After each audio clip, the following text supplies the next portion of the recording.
ये कहानी दो ऑर्फन बच्चों की आस्था और यूनो जो कि एक ऐसे विलेज में रहते हैं और यहाँ पर कहें तो इस पूरे वर्ल्ड में सबको ये जो कि मैजिक करना जानता है, एक आम व्यक्ति भी। यहाँ पर कि यूनो को काफ़ी ज़्यादा ओवर पावर मैजिक का आता है, लेकिन आस्था एक नॉर्मल बॉय होता है जिसको बिल्कुल मैजिक नहीं आता है। लेकिन यहाँ पर इस वर्ल्ड में जिसके पास मैजिक नहीं होता है उसको बहुत ज़्यादा ही वीक और काफ़ी ऑर्डिनरी बॉय समझा जाता है, इसको बिल्कुल भी कोई रेस्पेक्ट नहीं देता है। मैजिक वाले जो मैजिक जानते हैं उनको काफ़ी यदि अपर लेवल समझा जाता है, एक रॉयल व्यक्ति की तरह ही। लेकिन वे लोग एक ब्लेज से होते हैं, उनका जो सपना होता है बहुत बड़ा होता है जो कि एक विजर्ड किंग बनने का होता है। लेकिन आज तक इस बार मैजिक नहीं होता है, फिर भी वह यूनो को बीट करके एक विजर्ड किंग बनना चाहता है। कहानी शुरू होती है चर्च के बाहर, दो बच्चों को किसी ने छोड़ दिया होता है जिसको जो चर्च के फादर देखते हैं तो उनको एक्सेप्ट कर लेते हैं, उनको पालने के लिए तैयार होते हैं, उनका नाम रखते हैं आस्था और यूनो। ये एक छोटा सा विलेज होता है जहाँ एक छोटा सा चर्च भी होता है। यहाँ पर सभी लोग ये लगभग मैजिक यूज कर सकते हैं। इधर प्रेजेंट में काफ़ी बड़े हो गए होते हैं दोनों लोग, तो आस्था होता है वे बिल्कुल मैजिक नहीं यूज कर पा रहा होता है, लेकिन यूनो को सब लोग काफ़ी अप्रिशिएट करते हैं, उसके फैन होते हैं। आस्था नन नेली के लिए पोज करता है मैरिज के लिए, लेकिन वे उसको मना कर देती हैं हर बार की तरह ही। लेकिन यूनो भी कहता है कि वे नहीं इसीलिए मैरिज नहीं कर सकती हैं, लेकिन आस्था इस बात के लिए हार मानने के लिए बिल्कुल तैयार नहीं होता है। सारे जो बच्चे होते हैं वह भी यूनो को काफ़ी ज़्यादा ही एडमायर करते हैं और आस्था का काफ़ी मजाक उड़ाते हैं। नन लिली कहती हैं कि पहले सच में ऐसा नहीं हुआ करता था, दोनों काफ़ी करीब थे, लेकिन कोई एक ऐसा इंसिडेंट जिसकी वजह से यूनो काफ़ी ज़्यादा कोल्ड हार्टेड हो गया है। इधर आस्था होता है जो कि अभी भी हार मानने के लिए तैयार नहीं होता और अपनी फिजिकल ट्रेनिंग पर काफ़ी भरोसा करता है और कहता भी यूनो को एक दिन सरपास कर जाएगा और वह विजर्ड किंग बनेगा। एक दिन आया होता है जिस दिन सभी लोगों को उनकी ग्रिमबॉर मिलने वाली होती है। ग्रिमबॉर एक ऐसी बुक होती है जो मैजिक यूज नहीं कर पा रहे होते हैं अभी तक। ग्रिमबॉर मिलने के बाद वह लोग भी मैजिक यूज कर पाते हैं। एक लास्ट होप होती है जो नहीं यूज कर पाते उनके लिए भी। यहाँ पर सभी लोगों को ग्रिमबॉर मिल जाती है, लेकिन सबकी अट्रैक्शन केवल एक व्यक्ति की तरफ होती है, यूनो, जिसको 4 लीफ क्लेवर ग्रिमबॉर मिली होती है, जो कि इस पढ़ने में सबसे पहले जो फर्स्ट विजार्ड किंग थे उनको मिली थी, जो कि काफ़ी ज़्यादा पावरफुल है और काफ़ी नाम सुना होता है, सब लोग इसलिए उसकी तरफ काफ़ी अप्रिशिएट करते हैं। लेकिन आज तक को कोई भी ग्रिमबॉर नहीं मिली होती, इसलिए फिर से वह यहाँ पर ह्यूमिलेटेड हो जाता है, सब लोग ह्यूमिलेट करते हैं। जब यूनो जा रहा होता है तो उसी सेरेमनी में 2 रॉयल बंदे भी आए होते हैं, नोबल, जो कि काफ़ी ज़्यादा जेलस होते हैं कि उसको 4 लीफ ग्रिमबॉर मिली है, इसीलिए उससे वे छीनने के लिए एक बंदा जिसका नाम रेफ्ची होता है वह उससे छीन लेता है उसकी ग्रिमबॉर, अपनी चेन से उसको बांध कर, और चेन से उसकी ग्रिमबॉर छीन कर कहता है ब्लैक मार्केट में उसकी 4 लीफ ग्रिमबॉर है, उसकी काफ़ी ज़्यादा कीमत होगी। लेकिन वहीं पर आस्था आ जाता है अपने फ्रेंड को बचाने के लिए, लेकिन वह केवल फिजिकली ट्रेनिंग कर रहा होता है, उसको मैजिक नहीं होता है, इसलिए बंदा उसको बहुत आसानी से ढेर कर देता है और उससे कहता है उसकी चेन से वह पता कर सकता है किसके अंदर मैजिक है कि नहीं। तुम्हारे अंदर एक बूंद भी मैजिक नहीं है, तुम बिल्कुल यूजलेस हो। आस्था इस बात सुनकर एकदम हार मानने वाला होता है कि शायद वह कभी मैजिक यूज नहीं कर पाएगा, लेकिन यूनो कहता है कि वह सबसे बड़ा राइवल है उसका विजर्ड किंग बनने के लिए, इसीलिए इस तरह से हार कैसे मान सकता है। ये बात सुनकर थोड़ा एक्साइटेड होता है और अपनी पावर फिर से महसूस करता है और अपनी फाइट के लिए तैयार होता है, लेकिन अचानक से कहीं से एक 5 लीफ ग्रिमबॉर आ जाती है उसके सामने, जिसके जैसे वह काफ़ी खुश होता है और अपनी स्वार्ड को उसमें से निकालने लगता है, जो स्वार्ड उस ग्रिमबॉर के अंदर निकली होती है। थोड़ा पास्ट के बारे में बताया जाता है। जो यूनो होता है वह एक किराई बेबी होता है, लेकिन आस्था होता है वह हमेशा उसका ख्याल रखता है और लेकिन उनका ये केवल एक ही उद्देश्य होता है जो कि सेम होता है कि विजर्ड किंग बनने का, इसीलिए उनकी विश काफ़ी अच्छी बनती है। लेकिन जो आस्था होता है वह हमेशा ही नन लिली को प्रपोज करता रहता है मैरिज करने के लिए। इधर फादर आते हैं चर्च के और वे कहते हैं यूनो को एक मिशन देते हुए कि आस्था को नहीं दे सकते क्योंकि वे इस मामले में इतना ज़्यादा भरोसे करने लायक नहीं होता, इसलिए यूनो को दे देते हैं कि एक लेटर जो कि विलेज में पहुंचाना होगा उसे एक व्यक्ति के पास में, और यूनो होता है लेकर चले जाता है, लेटर एक बंदे को पहुंचा देता है। इधर एक बंदा होता है जो कि एक पब से निकल कर आया होता है, इसको कोई पैसे नहीं होते, लेकिन यूनो का उसके पेंडेंट पसंद आया होता है इसलिए छीनना चाहता है, लेकिन यूनो बस रोककर उससे मांग रहा होता है और वह बंदा मना कर देता है। आस्था भी आ जाता है उस पर अटैक कर देता है, जो कि इतना बड़ा व्यक्ति होता है फिर भी वो उसके पीछे पड़े रहता है और आखिरकार वह बंदा गिव अप करके उसको उसका पेंडेंट देकर चला जाता है। इधर प्रेजेंट में दिखाया जाता है आस्था जो कि अब फाइट करने के लिए बिल्कुल तैयार होता है उस बंदे के सामने और उसकी सारी चेंज की पावर को अपनी स्वार्ड से कट कर देता है और उसको हरा भी देता है और काफ़ी खुश होकर यूनो से कहता है ये देखो आखिरकार मेरी भी मुझको ग्रिमबॉर मिल चुकी है। ये बात सुनकर यूनो को अभी खुश होता है और वह पास्ट में याद करते हैं कि दोनों ने वादा किया था कि वे दोनों लोग ही एक कोई ना कोई विजर्ड किंग बनेगा और एक दूसरे के अपोनेंट रहेंगे। और इस बार दोनों लोग खड़े होते हैं और यूनो दोनों एक दूसरे को हैंड पंप अप करते हैं, जिससे कि वे हाँ अपनी ट्रेनिंग तैयार करने वाले हैं। इधर पास्ट में 1 सेंचुरी पहले का बताया जाता है, एक बहुत बड़ा डीमन होता है जो कि अटैक करता है इस वर्ल्ड के ऊपर, लेकिन एक बंदा यानी एक मैजिशियन सामने आता है जो कि इस बहुत बड़े मॉन्स्टर को मार देता है और जिससे कि वह पहला विजर्ड किंग कहलाता है। और जो मैजिक नाइट्स होती है उन सभी के ऊपर उन सभी को रूल करने के लिए या फिर कंट्रोल करने के लिए विजर्ड किंग होता है। और इस वर्ल्ड में सबसे ज़्यादा इज्जत होती है मैजिक नाइट्स को मिलती है। इस वर्ल्ड में 7 तरह की मैजिक नाइट स्क्वाड्स होती हैं, 9 तरह की स्क्वाड्स होती हैं। उन सभी 9 स्क्वाड्स में से एक जो सबसे पावरफुल और सबसे ज़्यादा अच्छा बंदा माना जाता है या फिर प्रोसेस सबसे अच्छी होती है उसको विजर्ड किंग बना दिया जाता है सबके वोट के बाद। इधर यूनो और आस्था दोनों अपनी ट्रेनिंग कर रहे होती हैं। नेक्स्ट जल्द ही उनका एग्जाम आने वाला होता है मैजिक नाइट के लिए। इसलिए उनकी ट्रेनिंग काफ़ी अच्छी जा रही होती है। चर्च के फादर होते हैं, वह उस लाइब्रेरी के मतलब एक ओल्ड मैन से बात करते हैं कि आस्था और यूनो दोनों जाने की बात कर रहे होते हैं, जहाँ पर आस्था जाने की भी परमिशन मिल चुकी होती है कि वह टेस्ट देने जा सकता है। इधर आस्था अपनी ट्रेनिंग कर रहा होता है तो उसके सामने एक बच्चा आकर कहता है कि इस तरह से वह अपनी यूजर्स ट्रेनिंग को बंद कर दे, वह कभी भी मैजिक यूज नहीं कर सकता, तो इसीलिए वह विज़र्ड किंग तो कभी बन ही नहीं सकता है। आस्था कहता है जब तक तुम ट्राई नहीं करोगे तब तक मान कैसे सकते हो कि हाँ तुम कुछ कर पाओगे या फिर नहीं। एक ही स्वाड के साथ में एक बहुत बड़ी चट्टान को डिस्ट्रॉय कर देता है, ये प्रूफ करने के लिए। इधर चर्च के फादर होते हैं, वो सभी दोनों से कह रहे होते हैं कि वह दिन आ गया होता है जिस दिन उनको भी एग्जाम दिन की जाना होता है। चर्च के फादर कहते हैं आस्था से तुम फेल हो जाती हो तो वापस चर्च में आ जाना, तुम्हारा हमेशा वेलकम रहेगा। वह नहीं चाहता है कि वह इधर उधर भटकता रहे। यहाँ पर चर्च की नन होती है, वह काफ़ी इमोशनल होती है कि दो लोग जो कि उनके साथ के फैमिली मेम्बर्स होते हैं वह अभी फैमिली को छोड़कर जा रहे होते हैं। सभी लोग उनको बाय कर देते हैं और फिर जब जंगल में जा रहे होते हैं तो उनको जो भी सामना हो रहा होता है वे दोनों लोग ही अपने मैजिक से और अपनी स्वॉर्ड से आस्था सामना कर रहा होता है। और इस तरह से कॉम्पिटिशन करते हुए जंगल के बाहर पहुंच जाती हैं और ये पहुंच जाते हैं कैपिटल में, जहाँ पर उन्हें जाना होगा नाइट के लिए टेस्ट देने के लिए। जैसे पहुंचते तो आस्था को वो जगह काफ़ी पसंद आई होती है, काफ़ी बड़ा एक सिटी होती है। तो जब जा रहे होते हैं तो नाइट के जहाँ पर एग्जाम हो रहा होता है वहाँ जगह पहुँच जाते हैं, जहाँ पर सभी लोगों का अट्रैक्शन होता है यूनी की तरफ होता है, उसकी फोर लीफ क्लॉक ग्रिम्बॉर्ड की वजह से। लेकिन आस्था की तरफ अट्रैक्शन इसलिए जाता है बिकॉज वो काफ़ी शोर मचा रहा होता है। इधर सारे फ्रेंड्स होते हैं अरीना में खड़ी होती हैं एक जगह पर, जहाँ पर काफ़ी सारे बर्ड्स होते हैं उन तरफ आ रहे होते हैं, जिनके पास जितनी कम मैजिक पावर होगी उतनी ज़्यादा बर्ड्स आते हैं। लेकिन यूनिक के पास एक भी नहीं होता है, आस्था के पास पूरे के पूरे सारे बर्ड्स पहुँच जाते हैं। वहाँ एक बंदा आता है जो कि एक नाइट, उसका नाम यामी होता है और वह ब्लैक बुल्फ का लीडर होता है, जिसके साथ यूनो बात कर रहा होता है। लेकिन ब्लैक बुल्फ है डिस्ट्रक्शन के तौर पर जानी जाती है और यहाँ फिर किसी को बर्दाश्त नहीं करते हैं। यहाँ पर एक फॉरनर बॉय होता है जो अपने बारे में बताता है, उसका नाम सैक होता है, अपना इंट्रोडक्शन देता है। लेकिन काफ़ी सारे फायरवर्क फोड़े जा रहे होते हैं, मतलब उनका टेस्ट स्टार्ट होने वाला होता है। 9 नाइट टीम के जो कैप्टन्स होते हैं आ जाते हैं, जो कि अब टेस्ट को देखने वाले होते हैं। जहाँ पर विलियम नाम का बंदा जो कि गोल्डन डोम से होता है, इसका कैप्टन होता है, सामने आता है, जो सबसे ज़्यादा पावरफुल अब तक माना जा रहा है। शायद वह आगे चल के विज़र्ड किंग बन सकता है। यामी वह भी पहुँच जाता है, जो कि सबसे लेट पहुँचा होता है। सब लोग तैयार होते हैं। विलियम होता है उन सभी लोगों के लिए उड़ने वाली झाड़ू देता है, जिससे कि पहला टेस्ट है उनको इसको उड़ाना होगा। लेकिन आस्था बिल्कुल मैजिक नहीं जानता, इसलिए फेल्ड रहता है। काफ़ी सारे मैजिक टेस्ट होते हैं इस तरह से, सब लोग पूरे टेस्ट में काफ़ी लोग फेल्ड होते जा रहे होते हैं। नेक्स्ट राउंड होने वाला होता है, एक चैलेंजिंग राउंड होने वाला होता है, जिसमें सेक होता है, वह आस्था के लिए चैलेंज कर देता है। बिल्कुल उसके पास में कोई पावर नहीं होती है। आस्था काफ़ी खुश होता है कि किसी ने तो उसे चैलेंज किया, दैट्स गुड। सेक लेकिन सोच रहा होता है काफ़ी अच्छा होगा कि उसे हरा कर आसानी से ही पास हो जाएगा, और अपने चारों तरफ एक बैरियर बना लेता है और कहता है इसमें काफ़ी सारे कैनन्स भी हैं, अंदर सेफ रहकर वो बाहर भी अटैक कर पाएगा। ये काफ़ी यदि अच्छा कॉम्प्लिकेटेड मैजिक उसने खुद ही क्रिएट किया है, इसीलिए वो अटैक करने को होता है। लेकिन उससे पहले आस्था जाकर अपनी स्वार्ड से उसके बैरियर को डिस्ट्रॉय करके उस बंदे को वहीं पर नॉकआउट कर देता है। सभी लोग देखकर शॉक्ड हो जाते हैं। यूनो कहता है दैट्स गुड, यही तो है उसके अंदर की पावर या फिर खासियत। यो लेकिन आस्था कहता है भाई यहाँ पर खेलने के लिए नहीं आया है, बल्कि यहाँ पर एक ब्लैक नाइट बनने के लिए आया, फिर विज़र्ड किंग बनने आया है। सारे लोग उसकी ग्रिम्बॉर्ड को देखते हैं और काफ़ी यदि शॉक्ड रह गए होते हैं, अगर उसने कैसे ये सब किया। लेकिन यामी सर्च करता है और कहता है कि उसके अंदर तो बिल्कुल ही पावर्स नहीं है। एक बंदा होता है नोबल बंदा, जो कि यूनो को चैलेंज कर देता है बिकॉज उसके पास में 4 लीफ ग्रिम्बॉर्ड होती है। लेकिन यूनो के सामने वह कहाँ ही टिकने वाला होता है, विंड मैजिक से उसको तुरंत ही डिस्ट्रॉय कर देता है। इस तरह से सिलेक्शन राउंड होता है स्टार्ट हो चुका होता है, जहाँ पर सभी लोग होते हैं एक एक करके सभी लोगों के लिए बुला रहे होते हैं, उन सभी को एक्सेप्ट कर रहे होते हैं। कोई ना कोई किसी न किसी को एक्सेप्ट कर रहा होता है। काफ़ी सारे लोग होते हैं जिनको नहीं एक्सेप्ट किए जाने पर वापस भेज दिया जाता है। लेकिन जब यूनो को बुलाया जाता है, उसका नंबर आया होता है, तो सारे कैप्टन्स होते हैं, डोम कैप्टन सारे हाथ खड़े कर देते उसे एक्सेप्ट करने के लिए। आज तक कहता है कि ये कैसे गोल्डन डोम और सिल्वर डोम, ये दोनों तो ऐसे डोम है जो कि केवल नोवल्स को एक्सेप्ट करते हैं कि यूनो को वे भी एक्सेप्ट करें। वह गोल्डन डोम में जाने के लिए तैयार हो जाता है। आस्था का जब नंबर आता है तो कोई भी एक कैप्टन अपना हाथ खड़ा करने के लिए तैयार ही नहीं होता है, बिकॉज उसके पास में कोई मैजिक पावर्स नहीं होती है। हर एक मैच में हारा होता है एग्जैक्ट फाइट के अलावा।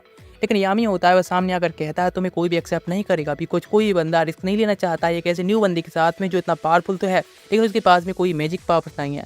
इसलिए ठीक है, चलो तुम्हारी जो स्किल है उसके साथ में मैं तुम्हें एक्सेप्ट करने के लिए तैयार हूँ। यानी वह भी आखिरकार ब्लैक वुल्फ में जाने के लिए तैयार होता है। यूनो बस जा रहा होता है तो यामी उसको पकड़ता है और कहता है चलो तो हम अपने बेस पर चलते हैं और उसको टेलीपोर्टेशन मैजिक में फेंक देते हैं। जैसे भी बंदा पहुंचता है अपने बेस में काफ़ी एक्साइटेड होगा, लेकिन वहाँ तो काफ़ी बड़ी एक वॉर छिड़ी होती है। यानी जो टीममेट्स होते हैं आपस में ही ट्रेनिंग कर रहे होते हैं, यानी कभी कहे तो बिला की तबाही मचा रहे होते हैं। यामी जाकर एक बहुत जोर से मुक्का मारते हुए कहता है तबाही मचाना बंद करो, कितनी तबाही मचाओगे, कितना तोड़फोड़ मचा रहे हो। लेकिन उसके एक पंच के साथ में पूरी एक बॉल को डिस्ट्रॉय कर देता है। यहाँ पर सभी लोगों को इंट्रोडक्शन चल रहा होता है, अपने बारे में इंट्रोडक्शन देते हैं। लेकिन यहाँ एक बंदा होता है मैग्मा, वह कहता है हमारे ब्लैक वुल्फ में यदि तुम्हें शामिल होना है तो उसके लिए तुम्हें पहले टेस्ट देना होगा। मैं टेस्ट करूँगा आखिर तुम्हें बढ़ती हो कि नहीं। उसको काफ़ी सारे टेस्ट दिए जाते हैं जो कि सारे फिजिकल स्ट्रेंथ पर होते हैं और हाँ आसानी से ही पास भी हो जाता है। लास्ट उसका टेस्ट होता है कि वह अपनी मैजिकल पावर के साथ अटैक करेगा, पावरफुल मैजिक के साथ, जिसको वह एब्जॉर्ब करे या फिर डिस्ट्रैक्ट करे, उसकी मर्जी, वरना वह तो खत्म और उसका काम भी खत्म। जैसे भी अटैक करता है तो अपनी स्वाड से वह आखिरकार अटैक करता है, लेकिन वह इस तरह से अटैक करता है कि उसका मैजिक रिफ्लेक्ट हो जाता है और बाईपास मैग्मा पर पहुंच जाता है। मैग्मा आखिरकार उसे सर्वाइव कर पाता। आस्था तो डर ही गया था कि उसने अपने फ्रेंड को या फिर टीममेट को ही डिस्ट्रॉय कर दिया। वे स्पीड से आता और कहता बस इसमें काफ़ी ज़्यादा खुश है कि एक बंदा जो कि मेरे मैजिक को रिफ्लेक्ट कर सकता है, लेकिन वे इस बात से ज़्यादा शॉक्ड होता है कि वे उसके पास में कोई मैजिक पावर नहीं है, इसलिए कहता सच में तुम एक ट्रू मैन हो। और सारे लोग होते हैं उसको एक्सेप्ट कर लेते हैं, उसको वेलकम करते हैं अपनी ब्लैक बुल्फ टीम में। यहाँ पर वो काफ़ी खुश होता है और उसका जो क्लॉक होता है दे दिया जाता है ब्लैक बुल्फ के तौर पर। अब एक ऑफिशियली मेंबर बन चुका होता है ब्लैक बुल्फ टॉम का। लेकिन ब्लैक बुल्फ में एक और न्यू गर्ल को भी शामिल किया गया होता है, जो कि आस्था को देखकर एक इंसेक्ट बताती है, बिकॉज मेरी पावर यूज नहीं कर सकता है। मैग्मा उसको उसका रूम दिखाता है जो कि थोड़ा रुइंड होता है, लेकिन उसको काफ़ी पसंद आया होता है कि उसका पर्सनल रूम तो है ना, चर्च में तो वे लोग साथ में सोया करते थे। लेकिन मैग्मा कहता है तो ठीक है, अपने घर पर लेटर भेज दो जिससे कि भी चिंता ना करे और तुम सिलेक्ट हो चुके हो। इधर यूनो जो कि गोल्डन डोम में जा चुका होता है, जहाँ उनका जो कैप्टन होता है यूनो का, वो उसको काफ़ी बुरी तरह से ट्रीट कर रहा होता है, डिसरेस्पेक्टफुल, बिकॉज वे एक कॉमन बॉय होता है ना कि एक नोबल। वहाँ पर सभी लोग ही नोबल होते हैं। इधर एक बर्ड आकर चर्च में लेटर देती है कि दोनों लोगों जो सिलेक्ट हो चुके हैं, लेकिन चर्च के फादर होते हैं काफ़ी खुश होते हैं कि यूनो सिलेक्ट हो चुका है, लेकिन आस्था के बारे में सुनकर तो वो काफ़ी शॉक्ड होते हैं। वे कहते हैं पूरी सिटी में इसके बारे में खबर फैला देंगे। इधर दिखाया जाता है आस्था का सीन, नोएला जो गर्ल होती है वो एक नोबल गर्ल होती है, ब्लैक बॉल्फ में शामिल हो चुकी होती है, लेकिन वह आस्था को इंसेक्ट बुला रही होती है, लेकिन वह एक बंदा केवल फ्रेंड की तरह बुला रहा होता है। वह कहती है आखिर मैं दिखाती हूँ तुम लोगों के बीच में डिफरेंस क्या है कि अगर मैजिक पावर अटैक करती है और कहती है आखिर मैं कितनी ज़्यादा पावरफुल हूँ। लेकिन जब मैजिक अटैक आस्था की तरफ जा रहा होता है, वह जाकर उसके पास बारी मैग्मा पर हिट होता है, यानी उसका मैजिक कंट्रोल ही नहीं कर सकती है। वह ब्लैक पुल से खुद ही निकलती है और कहती है सच में कितनी ज़्यादा घटिया टीम है, मैं खुद यहाँ से निकल के चली जाऊँगी। इधर दिखाया था आस्था जब देख रहा होता है एक जगह पर, तो जहाँ पर ट्रेनिंग कर रही होती है नोएला, और जो कि सारे अटैक इधर उधर हिट हो रहे होते हैं, उसका मैजिक में पूरी तरह से कंट्रोल नहीं कर सकती, इसीलिए से उसकी फैमिली है, रॉयल फैमिली, उसको बहुत ज़्यादा हेट करती है और उसको काफ़ी ज़्यादा लूजर भीख बुलाती है। यहाँ तक कि उसका सबसे बिग ब्रदर जो कि सिल्वर डोम का कैप्टन है, वह भी उसको भीख बुलाता है और अपनी फैमिली पर एक बोझ मानता है। लेकिन जब आस्था को देख लेती है तो उस पर अटैक करने लगती है, लेकिन वह अटैक ओवर पावर हो जाता है और वह खुद ही उसके अंदर फंस जाती है। ब्लैक वुल्फ का कॉप्टर कैप्टन देखता है कि आस्था के पास में ऐसी पावर है जो कि किसी भी मैजिक को नलीफाई कर सकता है अपनी स्वाड से, इसीलिए वह उसको फेंक देता है और आखिरकार वह नोएला को बचा लेता है अपनी स्वाड के अटैक से। नोएला जब नीचे बच जाती है तो देखती है कि आस्था ने उसे बचाया, लेकिन वह कहती है अब तुम लोग भी मेरा मजाक बनाओगे, मैं मैजिक पावर कंट्रोल नहीं कर सकती इसीलिए। लेकिन वे लोग कहते हैं कोई फर्क नहीं पड़ता, हम यहाँ पर कोई ना कोई ऐसे, मतलब हर कोई यहाँ पर है जिसके अंदर कोई ना कोई कमी होती है। और आस्था भी कहता है बिल्कुल, तुम अपनी कमियों पर जाओ या प्रैक्टिस करती रहोगी तो तुम एक दिन परफेक्ट बन पाओगी, एक इनविंसिबल। वह भी काफ़ी खुश होती है कि आखिर उसकी कमियों के साथ में कोई तो है जो कि एक्सेप्ट करने के लिए उसे तैयार है। नहीं तो आस्था जल्दी उठ जाता है और अपने काम पर लग जाता है जो कि सफाई करने का होता है, और वो सोच रहा होता है ये तो चर्च के काम से कुछ ज़्यादा खास अलग नहीं है। इसलिए मैग्मा से पूछता है और सभी टीममेट से पूछता है आखिर हमारी ब्लैक वुल्फ है उसका आखिर मकसद क्या, नहीं ब्लैक नाइट का मकसद क्या होता है। तो सब लोग अपनी जो पर्सनल चॉइसेस होती हैं वे बताने लगते हैं, अपनी पर्सनल करना चाहते हैं बताते हैं। लेकिन इधर यामी कहता है मैग्मा से कि हम लोगों को एक काफ़ी सीक्रेट, एक पावरफुल या फिर एक मिशन पर जाना होगा जो कि काफ़ी इंपॉर्टेंट है। तो आस्था भी जाने की कहता है, लेकिन मैग्मा कहता है वहाँ बच्चे जाना अलाउड नहीं है। लेकिन वे लोग कसिनो में आए होते हैं जहाँ पर पोकर खेलते हैं और जहाँ पर सासी विलेज के लीडर के साथ में हार जाते हैं, अपने कपड़े भी हार जाते हैं। लेकिन जब वापस आते हैं तो आस्था और न्योला से कहते हैं कि उनको एक मिशन पे जाना होगा, सासी विलेज को कुछ वॉर्स हैं उनको पकड़ के देना होगा, बिकॉज हार चुके होते हैं, इसीलिए उनको अब ये शर्त भी हार चुके होते हैं एक शर्त के तौर पर। लेकिन आस्था कहता हमें इसे क्या लेने देना, वे कहता है तुम्हें जाना होगा वरना हम तुमको जान से मार देंगे। न्योला सोचती है कि सच में, लेकिन वह तो उन सबको बस पीछे खींचेगी।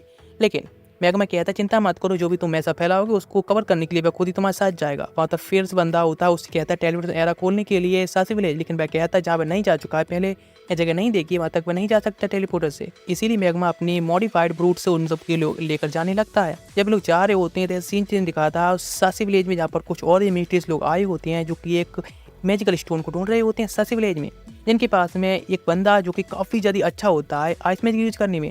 इधर आस्था होता है जो कि काफ़ी सारे बॉल्स को पकड़ रहा होता है जो काफ़ी पावरफुल होते हैं। लेकिन मैग्मा तो बस ये कह रहा होता है कि वह कैसा काम जा रहा है, बस बैठकर देख रहा होता है। अपने पास्ट के बारे में बताता है कि सासी विलेज में पहले वह भी मैजिक पावर को अवॉकन करने के बाद अपनी ग्रीन बॉल लेने के बाद काफ़ी अटैक किया करता था, लेकिन वह एक ओल्ड मैन था जो कि उससे अटैक को रोककर उससे कहता था कि उसको एक ब्लैक नाइट बनना चाहिए और उसको इंस्पायर करता था। उसने उसकी ट्रेनिंग भी कराई और आखिरकार एक ब्लैक नाइट बन गया। जब वे काफ़ी बॉर्ड्स को पकड़ने के बाद पहुंच जाते हैं ब्रिज में, लेकिन जहाँ पर समय केवल स्मोक होती है, लेकिन स्मोक के अंदर काफ़ी सारे जो विलेजर्स होते हैं सबको ही कैद किया गया होता है। हीथ नाम का एक बंदा होता है जो कि आइस मैजिक में काफ़ी पावरफुल होता है, जब वहाँ पर वे लोग पहुँच जाते हैं फाइट करने के लिए, तो वे लोग थोड़े से अब आस्था की पावर से डरने लगे होते हैं, क्योंकि आस्था की जो पावर्स होती हैं वह किसी भी प्रकार के मैजिक को नलीफाई कर सकती हैं। इसीलिए वे लोग अब टारगेट करते हैं विलेजर्स के लिए उन सभी लोगों के बजाय। लेकिन इधर मैग्मा होता है जो कि फायर पावर में काफ़ी अच्छा होता है, इसीलिए वे लोग फाइट करना स्टार्ट करते हैं। मैग्मा अपना पूरा बेस्ट दे रहा होता है, उसकी जो मैजिक पावर्स होती हैं वह कम होने लगी होती हैं।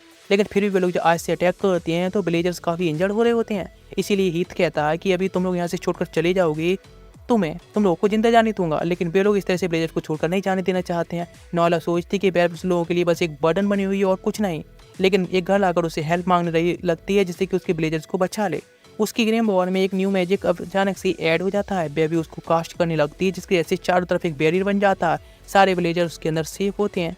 जो भी अटैक्स होते हैं उसके बैरियर के अंदर नहीं जा पा रहे होते हैं आज अटैक से। इस मौके का फायदा उठाकर तभी आस्था होता है अटैक करके जाने लगता है हीथ के ऊपर, लेकिन वह स्लिप होकर गिर जाता है। इसमें बंदा होता है उसके बैरियर को वहीं पर आइस से जमाने लगा होता है। लेकिन तभी मैग्मा सोचता है उसके जो मैजिक पावर है उसकी कमजोरी, तो सामने वाला बंदा है या फिर उसके मैजिक को डिफेंड करने वाले बंदा के पास पावर्स हैं। लेकिन जैसे आज से दोबारा अटैक करने को होता है तो आज से फिर से अटैक कर देता है। लेकिन मैग्मा को एक प्लान सोचता है। वह कहता है ओ ठीक है, और ये कहकर सामने जाता है और अपनी जो मोस्ट पावरफुल हेल फायर होती है या हेल फायर की मतलब चेन उससे अटैक कर देता है। जैसे अटैक करता है तो बंदा फिर से डिफेंड कर लेता है उसके सारे अटैक्स को। लेकिन पीछे अचानक से आस्था आ जाता है जो कि प्लान अकॉर्डिंग ही अपनी स्वाड से उस मैजिक को रिफ्लेक्ट करके उन लोगों के ऊपर पीछे से अटैक कर देता है। जो अटैक जैसे ही जाकर उनको हिट होते हैं, उनका लीडर हीथ बचने की ट्राई करता है अपनी आइस मैजिक से, लेकिन वह उसकी स्वाड के फाइनल ब्लो से उनको खत्म कर देता है। लेकिन इस मौके का फायदा उठाकर मैग्मा उन सभी को फायर चेन से बांध लेता है। लेकिन एक बंदा फिर भी भागने में कामयाब रहता है। लेकिन नॉयला कहती है तुम वैसे काफी देर पटर करते हो, काफी शोर मचाते हो, काफी नॉइसी बॉय, लेकिन फिर भी तुम फाइट में काफी अच्छी कूल हो। इधर वे काफी ज्यादा ही एडजस्ट हो चुका होता है, लेकिन उन्हें 3 लोगों को पकड़ लिया, उसे इंटरग्रेट करने की ट्राई करते हैं, लेकिन वे अपने आप को आइस मैजिक डिस्ट्रॉय कर लेते हैं जहाँ उनकी बस एक वॉच बची होती है। आस्था कहता है आखिर ये सारे लोग ही कितने ज्यादा लॉयल हैं अपने लीडर्स के लिए। इधर उनका लीडर होता है सासी विलेज का मारा जा चुका होता है, इसलिए वो उसके गिलिप पर आए होते हैं। या बच्चा होता है वह भी एक ब्लैक नाइट बनना चाह रहा होता है, या फिर कहीं तो एक मैजिकल नाइट बनना चाहता है। नहीं, वहाँ पर जो बाढ़ आ जाती है जो कि वैसे ही बिना मेजन पारे लोगों के पीछे रहती है, जो कि आज तक पीछे हमेशा रहती है, और उसके चोंच में एक मैजिकल स्टोन होता है जिसको हीथ भी लेना चाह रहा होता है। लेकिन वह बच्चा होता है, वह कहता है तुम लोगों ने इतनी हेल्प की इसीलिए वह स्टोन ऐसे ही साथ में रहता था हमारे लीडर की, तो तुम उसको रख लो इनाम के तौर पर। इधर एक बंदा आकर सारी सिचुएशन बताता और कहता अभी जो मैजिकल स्टोन है वह ब्लैक मतलब मैजिक नाइट्स के पहुंच में पहुंच चुका है। लेकिन जो उनका लीडर जो प्लानिंग कर रहा होता है नेक्स्ट के बारे में, उसके जो क्लॉक पर एक मार्क बना होता है जो कि गोल्डन डॉम का होता है। इधर ब्लैक नाइट यानी ब्लैक वॉल्फ का लीडर होता है, बताता है तुम लोगों ने इतना अच्छा काम किया इसलिए तुम लोगों को एक स्टार मिला है। और इन्हें पता चलता है कि वे लोग 31 स्टार माइनस में होते हैं, जिससे कि अब 30 स्टार माइनस से बचे होते हैं। लेकिन यूनिक के गोल्डन डॉम यानी गोल्डन डॉम के पास में 70 पहले से स्टार्स होते हैं जो सबसे आगे चल रहे होते हैं। लेकिन तभी उनको सैलरी दी जाती है, जिसको देखकर रास्ता कहता है इस सैलरी को अपने चर्च भेज देगा जिनके खर्चों के लिए। लेकिन तभी बेनेसा आती है और बताती है कि हम लोग पहले कहीं के ना शॉपिंग के लिए चलें, थोड़ा बहुत पैसे खर्च करना ठीक रहेगा। वैसे मैं तुमको कुछ दिखा देती हूँ। बाकी टीममेट्स होते हैं वह सभी लोग बस अपने पैसे खर्च कर रहे होते हैं। वैसे ये गर्ल है वह सच में काफ़ी ज़्यादा खाने पर पैसे बर्बाद करती है। इधर बेनेसा उसको एक काफ़ी ज़्यादा सीक्रेट जगह पर ले जाती है, एक बॉल के बाहर जो कि अदृश्य होती है, जो कि एक ब्लैक मार्केट होती है जहाँ पर कि बॉयली होती है नॉयला। वह अपने पैसे खर्च नहीं करना चाहती, ना कोई डील करना चाहती है। लेकिन बेलिसा बताती है कि पैसे तुम यहाँ पर एक मैजिक आइटम कोई खरीद लो जिससे कि शायद तुम्हारी मैजिक पावर कंट्रोल हो सके ठीक से। यहाँ पर शेख भी आया होता है, लेकिन सारे पैसों को हार चुका होता है एक ओल्ड लेडी से, और सोच रहा होता है यदि ऐसी जगह पर पैसे को नहीं आना पड़ता तो ऐसा कुछ नहीं होगा। उनके लीडर ने सच में कैसी जगह भेज दिया उसे, कैसे इंसेक्ट वाला उसके एक तो पूरा डॉम मिला है। ये सब आस्था की वजह से हुआ है, उस गधे की वजह से। लेकिन तभी 2 गर्ल मिलती हैं उसको ब्यूटीफुल, तो उनको बात करने की ट्राई करता है। लेकिन वहाँ आस्था आता है कुछ चीज़ खरीद कर लाया होता है, लेकिन वह काफ़ी ज़्यादा जेलस होता है कि आस्था तो ब्यूटीफुल गर्ल के साथ में टाइम स्पेंड करता है। एक ओल्ड लेडी से एक बंदा उसके पैसे चुरा कर भाग रहा होता है, तो आस्था उसका पीछा करने लगा होता है। शेख भी अपनी गाड़ी से पीछा कर रहा होता है, लेकिन वह बंदा काफ़ी ज़्यादा ही डरा हुआ होता है कि आखिर आस्था जो कि नॉर्मल बॉय इस तरह पीछे कर रहा है भाग कर, लेकिन उसके पास में मैजिकल क्लाउड से फिर उसका पीछा कैसे कर पा रहा है। लेकिन मैजिकल क्लाउड होने की वजह से आस्था अपनी स्वार से अटैक करता है, उसकी क्लाउड डिस्ट्रॉय हो जाते हैं जो कि मैजिक से बने होते हैं, और नीचे आते ही शेख उसको गाड़ी से हिट कर देता है और उसको पकड़ लेता है। लेकिन वह बंदा अपनी पॉइजनस नाइफ से उसके ऊपर अटैक कर देता है, जिसके वजह से सोचता है कि वह मरने वाला है। लेकिन वहाँ पर बहन से आकर उसको हील करती है और कहती है आम पॉइजन, इतना डरने की जरूरत नहीं है। वह तो सोच रहा था कि वह तो खत्म। वह उस बंदे को यानी चोर को लेकर वहाँ से चला जाता है, लेकिन वे लोग उसके सामान को वापस कर देते हैं ओल्ड लेडी को, और ओल्ड लेडी से कहते हैं कि तुम्हें अपना ख्याल रखना चाहिए। या फिर काफ़ी सारे लोग ऐसे मिलते रहते हैं। उन लोगों के जाते हमें पता चलता है वह बंदा कोई ओल्ड लेडी नहीं बल्कि कोई और ही होता है, जो कि जॉइस होता है, मैजिकल किंग या फिर कहीं तो विजर्ड किंग, जो कि घूम रहा होता है और आस्था उसको काफ़ी इंटरेस्टिंग लगा होता है। इधर यूनो पर भी उसका काफ़ी इंटरेस्ट होता है। इधर यूनो भी अपने एक मिशन पर होता है, जो कि क्लाउस जो कि उसका ट्रेनर होता है गोल्डन डैम का, उसके साथ में आया होता है। उनका काम होता है सेलन जो कि एक रॉयल फैमिली का चाइल्ड होता है उसको उसके घर तक पहुँचाने का। जो कि गोल्डन डैम का लीडर होता है, उन्होंने डायरेक्ट ये मिशन दिया होता है। जो सेलन है वह काफ़ी ज़्यादा ही बड़ी फैमिली से है, इसीलिए यदि कोई दिक्कत आती है उसकी लाइफ पर तो काफ़ी खतरनाक हो सकता है। वह पूछता है यूनो से उसकी फैमिली के बारे में, उसके होम टाउन के बारे में, तो बताता है उसका होम टाउन हेज है। अचानक से काफ़ी सारे ब्लैक क्लाउड आ जाते हैं, जिससे इन्वेस्टिगेट करने के लिए यूनो जाता है तो उसके ऊपर काफ़ी सारे लोग अटैक करते हैं, लेकिन यूनो उन सभी को डिस्ट्रॉय कर देता है। लेकिन क्लाउड सोचता है कि ये सारे लोग सेलन के नहीं बल्कि यूनो के ऊपर ही सब लोग अटैक कर रहे थे, सेलन के ऊपर तो अटैक करने आया ही नहीं था, कुछ तो गड़बड़ है। लेकिन इधर सेलन होता है, वह कहता है कि क्यों ना वह यूनो के होम विलेज चले, वह एक बार देखना चाहता है। क्लाउस उसे मना करता है लेकिन कोई फ़र्क नहीं पड़ता। जैसे वे जाते हैं तो सभी लोग उसको ग्रीट करते हैं काफ़ी अच्छे से और उसको वेलकम करते हैं। क्लाउस सोच रहा होता है कि रॉयल फैमिली के नोबल फैमिली का बंदा इस तरह से एक छोटे से विलेज जो कि मैप में दिखता भी नहीं किधर वहाँ पर क्यों आएगा इस तरह से। यहाँ पर की जो लेडी नन होती हैं यानी सिस्टर नन, वे काफ़ी सारे पटैटो यानी स्वीट पटैटोज़ की डिशेज़ बनाती हैं और बताती हैं कि तुम लोगों ने पैसे भेजे थे। तो वह कहता कि आस्था नहीं भेजे थे। तो कहते हैं हाँ बिल्कुल, आस्था ने तुमसे ज़्यादा पैसे भेजे थे। तो वह कहता ठीक है, नेक्स्ट टाइम उसकी सैलरी मिलने पर वह पूरी सैलरी भेज देगा। लेकिन वह कहती है ऐसा कुछ करने की ज़रूरत नहीं है। सेलन होता है, कुछ पानी मांगता है तो पानी खत्म हो चुका होता है, इसलिए बाहर जाने लगती है। तो उसको भी एक अपना वाइट टॉवल देता है यानी कपड़े पहनने के लिए, जिससे कि बाहर काफ़ी सर्दी है। लेकिन बाहर से सिस्टर होती है, उसके लिए कोई उठाकर ले आ चुका होता है नन के लिए। जब बाहर आकर देखते हैं तो सेलन कहता है वह उसके रॉयल फैमिली के क्लॉथ्स पहनी थी, इसीलिए शायद किसी ने उसको समझ के किडनैप कर लिया। लेकिन क्लाउस कहता हमें अभी मिशन पर जाना होगा, लेकिन यूनो मना करके वहाँ से खुद ही नन को बचाने के लिए निकल पड़ता है। सारे जो भी बैंडिट्स होते हैं उनको ढेर करता जा रहा होता है, लेकिन आखिरकार लास्ट बंदे के पास पहुँच चुका होता है, जो कि उसको धमका रहा होता है उसकी ग्रीन बॉल देने के लिए। वह ठीक है कहता है, लेकिन वहाँ पर क्लाउस आ जाता है और अटैक कर देता है और वह कहता है हम लोगों ने तुम्हें नमोसा के सर्च मैजिक से ढूंढा था। वैसे नमोसा का जो ट्रुथ मैजिक है, ट्रुथ फ्लोवर है, उसने सेलन की सारी इस जानकारी निकलवा ली, किस तरह से उससे छोटा सा बदला लेना चाहता था। उसने उसको टूर्नामेंट में हराकर उसको निकलवा दिया ब्लैक नाइट से, इसीलिए मैजिक नाइट से। वे कहते हैं ठीक है, अभी तुमने काफ़ी अच्छा किया है इस मिशन को पूरा करने के लिए, और वैसे इसने जो भी किया उसके लिए उसको सज़ा मिलने वाली है, तो अभी इस सभी मिशन का दोस्त तुम पर नहीं जाएगा, कोई फर्क नहीं पड़ता। जब अटैक करने को होता है दोबारा से यूनो पर, लेकिन नन होती है, वह एक उस पर अटैक करती है अपने बटर मैजिक के साथ में और कहती हिम्मत कैसी हुई उसकी इतनी ज़्यादा बगल करने की, अभी भी हार नहीं मानना है। इस वजह से क्लाउस कहता है उसको तो मैजिक नाइट में होना चाहिए। लेकिन एक बंदा उनका भी मिसिंग होता है, लेकिन पता चलता है उनका जो मिसिंग बंदा है वह तो जोइस ने किडनैप कर लिया यानी विजर्ड किंग ने, और जो कि यूनो पर अभी नज़र रख रहा था। लेकिन उनका एक असिस्टेंट कहता है कि आप अभी कहाँ पर हैं, आपको पता है कितना सारा काम बाकी है, आपके बिना इस तरह से मैजिक किंगडम में किस तरह से चल पाएगा। मैं कहते ठीक है मैं आ रहा हूँ थोड़ी देर में। लेकिन वे लोग बस इस तरह से थोड़े इन्वेस्टिगेशन करने आए थे, यहाँ पे लोगों के बारे में जानने आए थे भाई तरफ। गोल्डन डॉम में वापस आने के बाद उन्हें पता चलता है कि इस मिशन को पूरा करने के लिए उन्हें एक स्टार मिला होता है। लेकिन क्लाउस पूछते हैं कि स्टार इतनी छोटे मिशन के लिए क्यों, तो बताते हैं सेलन के फादर का जो भी बिजनेस चल रहा है उसमें भी काफ़ी ज़्यादा करप्शन पाया गया, इसीलिए उनको एक स्टार मिला है। विजर्ड किंग जो इसके पास उसका असिस्टेंट आकर बताता है कि एक न्यू डंजन सामने आया है जिस एक्सप्लोरेशन के लिए किसी को भेजना होगा, किसी टीम को। इधर दिखाया जाता है ब्लैक बॉल टीम, जहाँ पर कि बर्ड जो कि आस्था का हमेशा पीछे रहती है उसको एक नाम रखने की ट्राई कर रहे होते हैं, सभी लोगों के सजेशन होते हैं, बेकार ही जा रहे होते हैं। ब्लैक बुल का लीडर यामी आकर बताता है उन सभी को एक न्यू डंजन खुला है, उसके बारे में एक्सप्लोर के भेजना होगा, जहाँ पर कि आस्था को खास तौर से विजर्ड किंग ने रिक्वेस्ट की उसको भेजने के लिए, इसलिए तुम लोगों को अकेले जाना होगा। लक वैसे तुम उसको लीड कर सकते हो, इन सभी दोनों लोगों को यहाँ पर काफ़ी अच्छा होगा। उसका फ्रेंड उसको टेलीपोर्ट कर देता है डंजन के काफ़ी करीब। वे लोग डंजन के अंदर पहुँच जाते हैं, जहाँ पर कि लक अपनी मैजिक से पता चलता है यहाँ पर आसपास में कोई ऐसा मैजिकल पावरफुल बंदा है जो कि मैजिक यूज कर रहा है। लक अपने थंडरबोल्ट के साथ में वहाँ से जाने लगता है और कहता है कि मैं तो उसको देखने चला, तुम लोग आपस में एक्सप्लोर करो, तब तक मैं आ जाऊँगा लौट कर। फिर जब जा रहे होते हैं तो काफ़ी सारे ट्रैप्स मिलते हैं, जहाँ पर कि नावला कहती है कि अकेली जाएगी। वही जैसे जाने लगती है तो वहाँ पर एक मैजिकल प्लांट अटैक कर लेता है, उनको पकड़ लेता है। नावला कहती है यहाँ पर काफ़ी ज़्यादा पावरफुल मैजिक है। अचानक से काफ़ी सारी मैजिक स्पाइक से अटैक होने लगा होता है। नावला कहती है यहाँ पर हमें सेफ रहना होगा, लेकिन ऊपर से तभी यूनो आ जाता है गोल्डन डॉम से, जो कि उनको सेफ करते हुए कहता है तो हमारा जो पुराना डेफ था जो तुमने मुझे बचाया था उस बंदे से, कैप्ची से, तो अभी हमारा बराबर हो चुका है। आस्था भी काफ़ी खुश होता है यूनो को देखकर। वे दोनों टीम्स होती हैं अपने बारे में इंट्रक्शन देती हैं, लेकिन वह यानी कहीं तो आस्था होता है, वो सामने बंदा खड़ा होता है, क्लाउस उसको एक चश्मिश बुला रहा होता है और कहता है चश्मिश तुम गोल्डन टाउन से होना, लेकिन वह उसको अपनी डिसरेस्पेक्ट को बिल्कुल बर्दाश्त नहीं कर सकता है और वह कहता है तुम एक नॉर्मल बॉय हो ब्लैक बॉल से, तुम्हें हमारी बात करने की भी जरूरत नहीं है, हम लोग इस ट्रीजर्स को लेकर जाने वाले हैं इस पोर्ट डंजन से। लेकिन आस्था इस बात के लिए हार कैसे मान सकता है, बिकॉज उसको ये मिशन है पूरा करने के लिए पहला मिशन मिला है या फिर दूसरा मिशन मिला है। लेकिन चश्मिश जिसको वो बुला रहा होता है वह काफ़ी ज़्यादा हट होता है या फिर उससे चिढ़ जाता है और वहाँ से चला जाता है कि हम लोग जीतने वाले हैं। आस्था कहता है हम लोग जीतने वाले हैं, यूनो के दिमाग के केवल सेम प्लान होते हैं।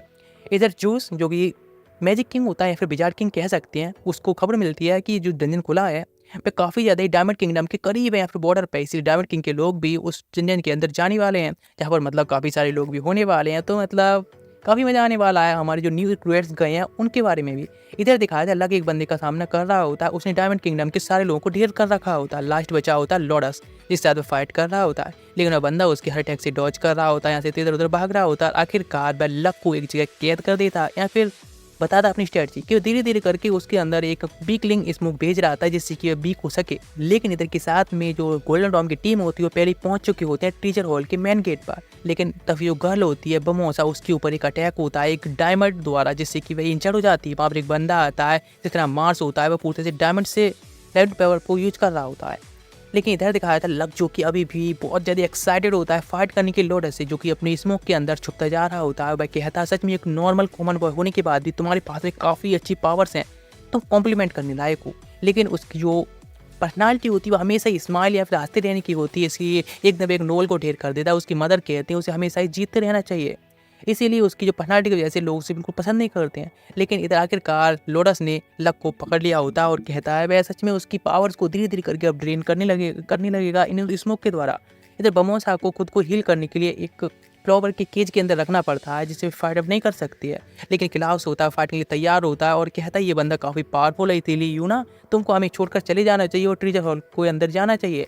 लेकिन इधर आस्था होता है उसके जो बड़ होती है उसका पीछा करते हुए जा रहे होते हैं, लेकिन उसके साथ जो गर्ल नोएला होती है बताती है हमको पहले लक को ढूंढना चाहिए, भाई हमारा टाइम टीममेट है तो हमको क्या उसको छोड़ देना चाहिए, वैसे हमारा मिशन है उसको छोड़कर पहले टीचर हॉल में पहुंचना चाहिए। लेकिन आस्था और यूनो दोनों का एक ही कहना होता है कि वे लोग कभी अपने फ्रेंड को छोड़कर कहीं नहीं जाने वाले, पहले फ्रेंड उसके बाद कुछ और, इसीलिए वे लोग पहले लक को बचाने के लिए जाएंगे। लक जो कि पूरी तरह से उसकी चाल में फंस चुका होता है, काफ़ी भीख थोड़ा महसूस कर रहा होता है। लेकिन आस्था उसके जो फ्रेंड्स होते हैं, आस्था अपने फ्रेंड को बचाने के लिए पहुंच जाता है, उसको मतलब बचा लेता है। लेकिन वो बंदा होता है अब उन सभी के लोगों के ऊपर अटैक करने लगा होता है, और लेकिन वो उनके अटैक से इस तरह से डॉज कर रहा होता है बिकॉज वह सभी लोगों के मैजिक पावर को सेंस कर रहा होता है। लेकिन पहले प्लान करते हैं कि आस्था को पहले भेज देते हैं और अटैक कर करके उस बंदे को आस्था के पास पहुंचाते हैं। आस्था अपनी बिना मैच के साथ में अटैक करता है, उसे ढेर कर देते हैं। इधर दिखाया जाता है यूनो का, जो कि अपनी एक बिंड ब्लेड के साथ में एक बिंड ईगल बना लेता है, जिससे अटैक करते थे। क्लाउस काफ़ी ज़्यादा ही इंप्रेस दिख रहा होता है, जैसे अटैक करता है वह अटैक उस मार्स के डायमंड अटैक के सामने कुछ भी नहीं होते हैं। लेकिन आखिरकार लोटस के लिए जो ब्लैक बॉल फिर टीम होती है आगे से हरा देती है और जिसको अपनी स्मोक कार के ऊपर भागना पड़ता है और फिर उसको चेस भी करते हैं। और लक कहता है क्यों ना अब हमें वापस चलना चाहिए ट्रीजर हॉल की तरफ, तो आस्था कहता है हमें बिगनिंग में भी हमारी स्टार्टिंग में भी वहीं होना चाहिए था। लेकिन लक को महसूस होता है कि यहाँ पर लोटस से ज़्यादा पावरफुल बंदा कोई यहाँ मौजूद है। इधर डायमंड किंगडम का बंदा लोटस कहता है कि हमारे पास जो ट्रम्प कार्ड है वही बचा, उसके ऊपर ही हम सारी होप कर सकते हैं। इधर क्लाउस होता है जो कि फाइट कर रहा होता है उस मार्स के साथ में और जो कि उन्हें गिव अप करने के लिए कह रहा होता है, लेकिन उसको उसके बारे में याद आता है कि ये तो बार बॉय है या फिर बॉर करने के लिए इस बॉय को बनाया गया है पूरी तरह से आर्टिफिशियली तौर पर। ये बंदा होता है उन लोगों से कहता है कि अभी के अभी उन लोगों को सरेंडर कर देना चाहिए। लेकिन यूनो जो कि हमेशा आस्था से सुनते आया और सीखते आया कि हार कभी नहीं माननी है, जैसे ही अटैक करने वाला होता है यूनो को खत्म करने के लिए, लेकिन वहाँ पर आस्था आकर उसको बचा लेता है, उसकी स्वाड को डायमंड स्वाड को कट कर देता है। और आस्था उससे कहता है ये चश्मे तुम जरा ध्यान दो इसका, और मैं उसको देखता हूँ। और वे सारे जो क्लोन्स होते हैं डायमंड के बने हुए जो को मार्स बनाकर भेज रहा होता है अटैक करने के लिए, उनको आस्था खत्म के लिए तैयार होता है। जितने भी क्लोन्स को बनाकर भेज रहा होता है अटैक के लिए, वहाँ पर उसके फ्रेंड भी आ जाते हैं हेल्प करने के लिए। सारे अटैक क्लोन्स को वह डिस्ट्रॉय करता जा रहा होता है, उसकी मैजिकल स्वार्ड्स को भी डिस्ट्रॉय कर रहा होता है। क्लाउस कहता है कि ये बंदा नॉर्मल बिना मैजिक होने के बाद भी ऐसे कैसे कर रहा है। तो नोएला बताती है उसके पास जो उसकी स्किल्स हैं या फिर उसकी स्वाड है वह किसी प्रकार के मैजिक को काट सकती, नलीफाई कर सकती है। वह बंदा कहता है सच में बस लकी है। लेकिन एक अटैक या फिर गोलेम से अटैक हो जाता है आस्था के ऊपर, जिसके अंदर वह दब जाता है। लेकिन जब उसकी मसल्स देखती हैं तो क्लाउस सोचता है कि वह बंदा छोटे पैसे कितनी ज़्यादा हार्ड ट्रेनिंग से गुजरा है जिससे कि उसकी मसल्स इतनी ज़्यादा गिरो हो गई हैं। लेकिन तभी अटैक करता है जिससे वह मार्स के जो गोलेम होता है उसको डिस्ट्रॉय कर देता है और एक हाथ को ऊपर उठाता है, हमेशा से उठाते आया है जैसे कि अब जीत चुका है। तो मार्स होता है हार चुका होता है और जिसको क्लाउस होता है वहीं पर मैजिक से रिस्टेन करके बांध देता है और उसकी गेम बॉल भी ले लेता है। जो गेट के सामने खड़े होते हैं तो बहस चल रही होती है कि मैजिक से पहले इस गेट को नहीं खोल सकते, वह काफ़ी पावरफुल है, आस्था कहता है उसको कट कर सकता है। लेकिन क्लाउस को भरोसा नहीं होता, लेकिन वो उसको कट कर देता है और अंदर जाकर देखते हैं तो ट्रीजर से पूरा रूम भरा हुआ होता है। यहाँ पर एक स्क्रॉल होता है जिसको जाकर जैसे ही यूना खोलता है तो अचानक से लाइट चमकती है और जो भी लिखा होता है वह गायब हो जाता है। क्लाउस कहता है सारी चीज़ें जैसे है वैसे रख दो, छू मत। इधर एक बर्ड उसको लेकर चली जाती है जगह पर एक सील की तरफ जैसे छूने को होते हैं, लेकिन पीछे से मार्स आ चुका होता है। और ये क्लाउस के पास उसकी जो ग्रिम्बॉर होती है बेबी मार्स के पास अचानक से वापस चली जाती है, जिसके पास में हमें फायर और डायमंड 2 तरह की स्किल्स दिख रही होती हैं। सब लोगों को अचानक से ही डायमंड से रिस्ट्रेन कर दिया जाता है, वे लोग वहाँ से बिल्कुल नहीं छूट सकते हैं, जो कि मार्स ने किया होता है। अपने पुराने फ्रेंड के बारे में कुछ सोचने लगा होता है। इधर क्लाउस बताता है कि इस वर्ल्ड में सारे लोग जो भी हैं उन सभी के पास में अपनी अपनी एक एलिमेंट होता है। उन एलिमेंट्स में से वे केवल एक एलिमेंट की पावर यूज कर सकते हैं, ना कि 2 एलिमेंट्स को। अचानक से मार्स होता है अटैक कर देता है नावला के ऊपर। नावला होती है बहुत ज़्यादा इंजर्ड हो जाती है क्रिटिकल सिचुएशन में, तभी उसके ऊपर अटैक करने के जाने लगता आस्था। लेकिन अब मार्स पहचान चुका होता है आस्था की एबिलिटी किस तरह से काम करती है, इसलिए छोटी छोटी काफ़ी स्वार से अटैक करता है जिनकी स्पीड काफ़ी ज़्यादा होती है और इससे भी ढेर हो जाता है। इसीलिए सीधे जाकर पीछे टकराता है, उसे गोल्डन सील लगी होती है, इसी बॉल से जाकर अंदर जाकर गिरता है। लेकिन इधर बमोसा होती है जो कि नावला को अब हील करने लगी होती है और उसको हील कर रही है, सोचती कि अब उसको इतनी जल्दी तो हील नहीं कर पाएगी। लेकिन जो आस्था अंदर गिरा होता है तो उसके अंदर एक ब्लैक स्वार्ड मिलती है उसको, जो कि थोड़ी हल्की स्वार्ड होती है, उसको बाहर लेकर आ जाता है, जिसको वो यूज कर पा रहा होता है। सेम अपनी पावर के साथ में सारे अटैक्स जो काफ़ी स्पीड से आ रहे थे मार्स को, उनको डिस्ट्रॉय करते जा रहा होता है। नावला कहती है अपनी पावर को यूज करती है कि सच में वह पहला बंदा है जिसको उसने एक बॉडी के तौर पर एक्नॉलेज किया है। उसकी वाटर पावर को वह उसकी स्वार्ड चॉप कर लेती है और वह उसी वाटर स्वार्ड के साथ अटैक कर देता है, जिसके साथ में वह बंदा यानी मार्स का गोलेम होता है वहीं पर कट जाता है। लेकिन वह खुद भी यहीं पर एडजस्टेड हो जाता है। उसके ऊपर काफ़ी बड़ा डैमेज लगा होता है डायमंड स्वार्ड के साथ में, जिससे ऐसे वो काफ़ी इंजर्ड हो चुका होता है। लेकिन बमोसा उसको वहीं पर हील करने लगी होती है, लेकिन उसके लिए काफ़ी हार्ड होता है हील करना। इधर पास्ट के बारे में बताया जाता है मार्स जो कि अपनी फ्रेंड के साथ रहा करता था फारा, जिसको मजबूरी में उसको खुद ही अपने हाथों से मारना पड़ा। एक जगह पर काफ़ी सारे डायमंड किंगडम एक्सपेरिमेंट हो रहे थे, यहाँ पर काफ़ी सारे चाइल्ड थे जिनको आखिरकार एक दूसरे में फाइट कराई गई थी, जिसकी वजह से अब होश में आ जाता है और अब अटैक के लिए तैयार होता है और मैजिकल पावर की स्वाड के साथ अटैक करने लगता है आस्था को वहीं पर ख़त्म करने के लिए, अपनी लास्ट विश पूरा करने के लिए। अचानक से यूनो उसे बचाना चाह रहा होता है एज ए फ्रेंड, लेकिन अचानक से टाइम सब स्पीड रुक जाती है, बिल्कुल स्टॉप हो जाती है। यूनो केवल हिल पा रहा हो तो उसके पास एक छोटी सी फेरी आ जाती है जो कि स्नैप के साथ में ही मार्स की पूरी स्वाड को डिस्ट्रॉय कर देती है उसके गोलेम के साथ में, और उसको भी हरा देती है, जो कि दोबारा उठ भी नहीं पाता है। यूनो जब दोबारा होश में आता है या फिर कहते सब लोग होश में आते हैं तो टाइम स्टार्ट हो चुका होता है। उसकी ग्रिम वॉर में एक पूरी सी स्पेल लेकर आ गई होती है, उसी मास्टर के साथ भी हुआ होता है। उसकी ग्रिम वॉर में एक स्पेल लिख जाती है और जो स्वैड होती है न्यू एक्सेप्ट हो चुकी होती है उस ग्रिम वॉर में। क्लाउस होता है वो काफ़ी ज़्यादा शाबाशी देता है, लेकिन सारी जगह डिस्ट्रॉय होने लगी होती है। इसीलिए यूनो होता है अपने क्लाउड्स पर या फिर कहते बिन के साथ में सब लोग रेस्क्यू करने लगता है। आस्था कहता है हमें मार्स को रेस्क्यू करना चाहिए, हम लोग यहाँ पर बस डीजे लेने आए थे ना किसी को मारने के लिए, लेकिन अभी सब डिस्ट्रक्शन होने की वजह से उन लोगों को वहाँ से भागना पड़ता है खुद को ही बचाकर। यहाँ पर बमोसा होती है सब रास्ता बताती है अपने प्लॉट्स द्वारा और वे लोग वहाँ से एस्केप कर पाते हैं। इधर दिखाता मार्स को भी रेस्क्यू कर लिया गया होता है लोटस द्वारा और उनके पास काफ़ी ट्रीजर्स भी होते हैं।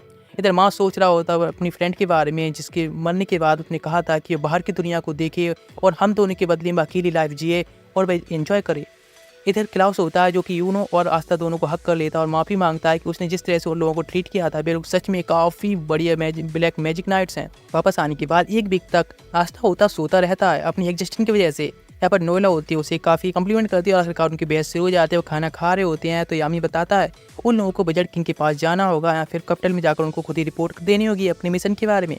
लोग काफ़ी खुशी होकर जाने लगते हैं, उनको यूनो की टीम से फिर से एनकाउंटर होता है जहाँ पर कि क्लाउस होता है उसको चश्मेश बुलाता है फिर से आस्था, लेकिन इस बार उसको बुरा नहीं मानता है। लेकिन इधर बमोसा होती है जो कि बहुत ज़्यादा ब्लश कर रही होती है, आस्था से नजरें भी नहीं मिला पा रही होती है। लेकिन नावला कहती है आखिर उसे क्या हुआ, तो शायद उसको यानी कहे तो बमोसा को अब आस्था पर क्रश हो चुका होता है इतनी इंसिडेंट के बाद में। लेकिन वह कहती है नावला के साथ में ऐसा है, लेकिन नावला इस बात को बिल्कुल रिजेक्ट कर रही होती है, लेकिन उसके साथ में कुछ गड़बड़ होती है। वे लोग पहले अपनी जो आइडल होता है बिजट किंग उससे पहली बार मिल रहे होते हैं, फिर रिपोर्ट देते हैं जहाँ पर यूनो की नेक्स्ट मतलब न्यू मैजिक स्पेल को देखकर काफ़ी खुश होता है और कहती है 4 जो स्पिरिट्स हैं उनमें से एक का मैजिक है और वह आस्था की स्वाड से भी काफ़ी ज़्यादा अट्रैक्टेड होता है। उनको काफ़ी ज़्यादा न्यू मैजिक पर रिसर्च करना पसंद होता है। आस्था की स्वाड इतनी हैवी होती है कि वह नहीं उठा पाता है, लेकिन वह पूछते हैं कि बिजट किंग बनने के लिए हमें क्या करना होगा, तो वह कहते हैं इसके लिए कोई मेरिट नहीं है, बल्कि उनको बस सभी लोगों की रेस्पेक्ट इकट्ठी करनी होगी, यानी सब लोग उन्हें रेस्पेक्ट करने लगे तो वे बिजट किंग बन सकते हैं, यही उसका उद्देश्य है। तो बिजट किंग होते हैं उन लोगों को मिलाते हैं बिकॉज एक सेरेमनी होने वाली है, उसके बाद एक पार्टी होगी जहाँ पर वो और लोगों से भी जान पहचान कर सकते हैं। जब बिजट किंग के साथ में वे लोग आते हैं जो कि कॉमन होते हैं, सब लोग देखकर शौक रह जाते हैं आखिर ये लोग कौन है। यहाँ पर एक सेरेमनी होने वाली होती है, सब लोगों को उनकी जो भी कंट्रीब्यूशन होता है उसके अकॉर्डिंग उनको उनकी रैंक्स या फिर उनको रिवार्ड्स मिल रहे होते हैं। जो सबको देने के बाद में रिवार्ड्स वहाँ से चले जाते हैं कि उन्हें थोड़ा वर्क है ये जाना होगा। लेकिन आस्था होता अपने आता है पार्टी में सभी लोग होते हैं बस उनको ही देख रहे होते हैं, जो कि कॉमन खासतौर से आस्था जो कि कॉमनर बॉय होने के बाद भी किस तरह से डिस्गस्टिंगली बिहेव कर रहा होता है। लेकिन सिल्वर फैमिली की जो बाकी सिबलिंग्स होते हैं नौ के वो उसको काफ़ी बुरी तरह से ट्रीट कर रहे होते हैं, जिससे आस्था काफ़ी गुस्से में आ जाता है। एक बंदा उसके ऊपर सैंड से अटैक करता है, लेकिन आस्था उसको डिस्ट्रॉय कर देता है और वह कहता है यदि हिम्मत है तो मुझसे चैलेंज करो, तुम लोग इस तरह से डिस्कशन कैसे कर सकते हो, मैं एक दिन विजेट किंग बनने वाला हूँ। सारे लोग देखकर ये बात सुनकर ही शॉक्ड रह जाते हैं और थोड़ा साइलेंस के बाद एकदम हंसना स्टार्ट करते हैं, कहते हैं कि अब बच्चों वाली बातें हैं। एक बंदा बर्ड से अटैक करता है, लेकिन उसको डिस्ट्रॉय कर देता है। सारी मैजिक्स होती हैं वो अपनी स्वार से डिस्ट्रॉय कर रहा होता है। एक बंदा होता है वो अपनी सेंट मॉन्स्टर से उसको पकड़ लेता है, तो दूसरा सिल्वर फैमिली का बंदा उसके ऊपर अपनी विंड बुलेट से अटैक करता है, लेकिन अपनी दूसरी स्वाड को समन करके वो उस अटैक को फ्लैट कर देता है। लेकिन तभी नोजल वहाँ पर आ जाता है, सिल्वर टॉम का कैप्टन, और जो कि अपने पूरे ऑरा को रिलीज करने लगा होता है, जिसका प्रेशर बहुत ज़्यादा होता है। बिकॉज एक कैप्टन है, एक डॉम का कैप्टन, जो कि काफ़ी अधिक पावरफुल भी होता है। सभी लोग चुप रह जाते हैं। वह कहता है इस तरह सिल्वर फैमिली की इज्जत को खराब मत करो, तुम लोग एक तरह से कॉमन बॉय पर अटैक कर रहे हो। लीप, जो कि मोमोनस का कजन होता है, वह सच में काफ़ी अधिक तारीफ करता है आस्था की और कहता है तुम्हारी डिटर्मिनेशन काफ़ी अच्छी, आज से मैं भी तुम्हारा राइवल हूँ। लेकिन नोजल फेगोलियन से कहता है कि इस तरह से एक नोबल बंदा होकर किस तरह से एक कॉमनर को एक अपना कॉम्पिटिटर समझ रहा है और उसका राइवल समझ रहा है। लेकिन इस बात से फेगोलियन गुस्से में आ जाता है, अपने ऑरा को दोनों रिलीज करने लगते हैं। एक सोल्जर आकर बताता है ये क्रेजी बॉय आ गया है, जो कि एक क्रेजी मैन, एक वाइट हेयर्स वाला, जो कि इस तरह से पूरी सिटी है इन किंगडम में अटैक कर रहा है, कैपिटल में अटैक कर रहा है, और जो कि केवल सारे डोम के कैप्टन उनको बुलाना चाहता है अटैक करने के लिए, फाइट करने के लिए। सभी लोगों के लिए रेक्टा होती है वहाँ पर, मतलब रेक्टा अपने आसपास में एक पूरे सिटी का इन कैपिटल का एक मैप बना लेता है, जो कि पूरे 3D होता है, जहाँ पर क्या क्या हो रहा है टोटल लाइव दिख रहा होता है, जो कि उसकी पूरे और आपको फैलाकर उसने बनाया होता है। लेकिन आस्था कहता है उसे वहाँ पर जाना होगा, इसलिए चला जाता है। लीप्स का पीछा करता है। सभी लोग प्लानिंग करते हैं कि 5 जगह पर 5 से 6 जगह अटैक हुआ है, सभी लोगों पर अलग अलग जाने वाले हैं, और ये छोटे छोटे बच्चे जो कि अभी न्यू शामिल हुए हैं उनको भी एक एक टीम मेंबर्स होते हैं लेकर चले जाते हैं। देखा जाता है कैप्टन में यहाँ पर सारे लोग होते हैं ट्रिस्टन पर भाग रहे होते हैं, बस उन लोगों से बचने के लिए भी उनके पीछे काफ़ी सारे ज़ॉम्बीज टाइप मैंस होते हैं, फिर रहे होते हैं, मतलब उनको पकड़ने की ट्राई कर रहे होते हैं, मार रहे होते हैं, जो कि वह भाईटे वाला बंदा कर रहा होता है। इधर वह बंदा होता है, ये गर्ल के ऊपर टेक्निक सामने खड़ा होता है और कहता है कि तुम यहाँ से बचकर कहीं नहीं जा सकती, सभी लोगों को बदला चुकाना होगा। लेकिन पीछे से आस्था आ जाता है और उस पर अटैक करता है, जिसके जैसे बंदा उन दोनों के ऊपर, यानी गर्ल के ऊपर आस्था के ऊपर काफ़ी सारे ज़ॉम्बी से अटैक करने लगा होता है। बाकी सारी टीम्स होती हैं वह भी यहाँ पर आ जाती हैं और अपने अपने एरिया जो उन्होंने डिवाइड किया होता है वहाँ पर पहुँच जाते हैं, ज़्यादा अटैक हुआ होता है, और सभी लोग मिलकर अपनी ओवर पावर होती है कैप्टन की, जो कि आसानी से फाइट करने लगते हैं और सभी ज़ॉम्बीज को रोकने लगे होते हैं। लेकिन ज़ॉम्बी जो होते हैं क्रेजली उनकी तरफ ही आ रहे होते हैं, प्लस इन जो नॉर्मल लोग होते हैं उन लोगों को मारना चाहते हैं। इधर आस्था का सामना उस बंदे से हो रहा होता है जो इन सभी ज़ॉम्बीज को कंट्रोल कर रहा होता है, लेकिन वह आस्था की पावर से डरने लगा होता है। आस्था की पावर मैजिक को नलिफाई करने की होती है या फिर रिफ्लेक्ट भी कर सकती है, इसीलिए उसके जो सारे ज़ॉम्बीज होते हैं मैजिक से ही कंट्रोल हो रहे होते हैं। एक स्वार का अटैक ही काफ़ी होता है उन ज़ॉम्बीज को उसकी कंट्रोल से बाहर करने के लिए, इसलिए एक बहुत बड़े ज़ॉम्बी को समन कर लेता है और इससे अटैक करवाता है काफ़ी सारी इलेक्ट्रिक थंडर बोल्ट से। लेकिन वो सारी थंडर बोल्ट को आसानी से डिस्ट्रॉय करता है, तो वह गर्ल के ऊपर सारे अटैक करने लगता है, लेकिन उनको भी वह डॉच कर लेता है उस गर्ल को प्रोटेक्ट करने के लिए। लेकिन दिखाया था नोएला, जो कि अपने सारे फैमिली मेम्बर्स के बारे में सोच रहे होते किस तरह से लोग उसकी बेइज्जती कर रहे थे। लेकिन वहाँ पर तभी फेगोलियन आता है और उसके सर पर अटैक करते हुए कहता है यहाँ पर तुम एक बैटल फील्ड में हो, समझ रही हो ना, या तुम्हें कोई प्रोटेक्ट नहीं करेगा और कोई भी तुमसे कुछ कह रहा हो उससे फर्क नहीं पड़ता, अभी तुम जो करोगी वह डिपेंड करता है पूरा बै। जिसके इतनी डांट खाने के बाद वह थोड़ी होश में आती है और उस गर्ल को प्रोटेक्ट करने की एक बैरी बना देती है, जिसके ऊपर ज़ॉम्बी अटैक कर रहे थे। लेकिन आस्था की चारों तरफ काफ़ी ज़ॉम्बी आ रहे थे, इस पास गर्ल थी, तो वहाँ पर लीप आकर उसकी हेल्प करता अपने फायर अटैक से, और तभी आस्था अटैक ले जाने लगता उस बड़े ज़ॉम्बी के पास में जिसको वह खत्म कर देता। लेकिन एक और ज़ॉम्बी को समन करता एल्फ्रेड नाम का, जो कि इलेक्ट्रिक थंडर से अटैक कर रहा होता है। लेकिन इधर दिखाया जाता है किंगडम का जो किंग होता है वह अभी काफ़ी एंजॉय कर रहा होता है लग्जरी लाइफ, लेकिन जिसके वह रिक्वेस्ट कर रहा होता है कि डोम के जो मास्टर्स हैं वो उसको प्रोटेक्ट करने के लिए यहाँ पर आए, लेकिन वे लोग भी सिटी में बचा रहे होते हैं लोगों के लिए।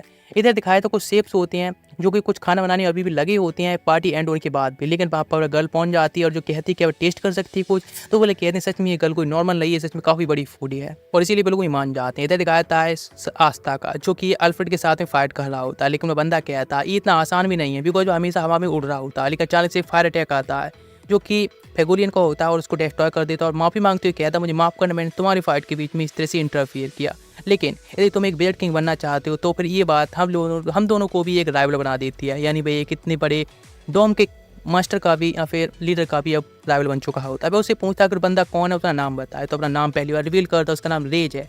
वह भी एक ब्लैक नाइट या फिर मैजिक नाइट बनने के लिए आया था, लेकिन उसको भी पर्पल डोम में शामिल भी कर लिया गया था, लेकिन उसकी पावर्स की वजह से उसको वहाँ से छोड़ दिया गया, फिर निकाल दिया गया। लेकिन उसकी पावर से लोग डरा करते थे, इसलिए उन्होंने मुझे भगा दिया यहाँ से, यहाँ तक कि कंट्री से भी बाहर कर दिया। लेकिन वह तभी एक और अपने क्लॉन्ग नाम से बंदे को समन करता है जो कि एक ज़ॉम्बी होता है। लेकिन ये लोग सभी वही हैं जो पहले पावरफुल थे, मरने के बाद इसने उन लोगों को ज़ॉम्बी बना दिया, उनकी पावर को भी यूज कर रहा है। वह एक बहुत बड़ा बैरियर बना लेता है और कहते हैं इस बैरियर को आज तक कोई भी नहीं तोड़ पाया है, ना कोई तोड़ पाएगा। लेकिन फिर भी फेगोनियल होता है, वो उसको अटैक करता है वीक पॉइंट्स पर और बैरियर को तोड़कर उसे मार देता है। और वह आस्था से कहता है हर मैजिक के अंदर कोई ना कोई एक छोटा सा कमी जरूर होती है। इधर सारे और लोग होते हैं, उन लोगों ने ज़ॉम्बीज़ को खत्म कर दिया होता है, सेलिब्रेट कर रहे होते हैं, लेकिन वे सभी लोग अभी भी ये नहीं समझ पा रहे होते आखिर इन ज़ॉम्बीज़ ने अटैक क्यों किया था इस सिटी के ऊपर। लेकिन यूनो अभी सोच रहा होता उसे और भी पावरफुल बनना होगा। लेकिन एक बेचुकी आकाश में उड़ रही होती है अपनी बूट पर और वह कहती है इतनी जल्दी नहीं है तुम सभी को सेलिब्रेट करने की, अभी तो पार्टी बाकी है। इधर दिखाता रेज को जो लास्ट ज़ॉम्बी बचा होता है उसको भी यहाँ पर लीप ने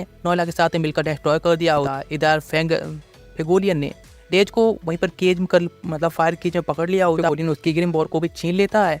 जब वो ग्रिमबॉर को लेता है और चेक करके देखता है उसके अंदर केवल एक ही पैच और एक ही स्पेल होती है जो कि स्ट्रेस अनडाइट्स को कंट्रोल करने की होती है। आज तक कहता है उसके पास में मैजिक है तो उसको उसका यूज करना चाहिए था ठीक से, वो काफ़ी पावरफुल हो सकता है, उसके पास मैजिक तो है कम से कम, वैसे तो मैजिक यूज नहीं कर सकता है, इसलिए डिपॉजिट डिसअपॉइंट होता है। लेकिन उसके कान में आवाज़ आती है तुम इस तरह से कैप्टन का सामना नहीं कर सकती, इसलिए तुम अब हार मान लो और प्लान के अकॉर्डिंग काम करते हैं, इसलिए तुम अकेले कोशिश करना बंद करो। अचानक इस समय ब्लैक ऑरा फैलता है या फिर टेलीपोर्टेशन मैच यूज करने लगते हैं आने लगते हैं, जिसकी वजह से सारे कैप्टन होते हैं टेलीपोर्ट करके बहुत दूर पहुंचा दिया जाता है।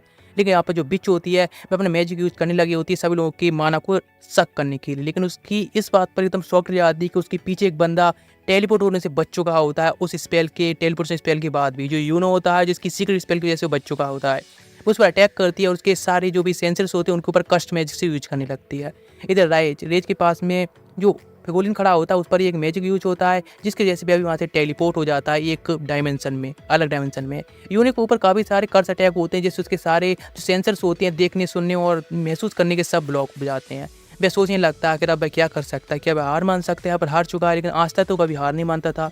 लेकिन वह जो सीक्रेट पावर उसके पास में वह उसको यूज़ कर सकता है, लेकिन उसे नहीं पता वह कैसे कंट्रोल की जा सकती है। अचानक उसके पास से काफ़ी सारा मैजिक यानी माना फ्लो हो रहा होता है, जिस माना को जब ठीक से महसूस करता है तो कहता है नहीं नहीं यही तो है। और अचानक से उसकी ग्रिमबॉर में एक न्यू स्पेल होती है, दोबारा से खुल जाती है और जो स्प्लिट होती है उसके सामने आ जाती है अटैक करने के लिए।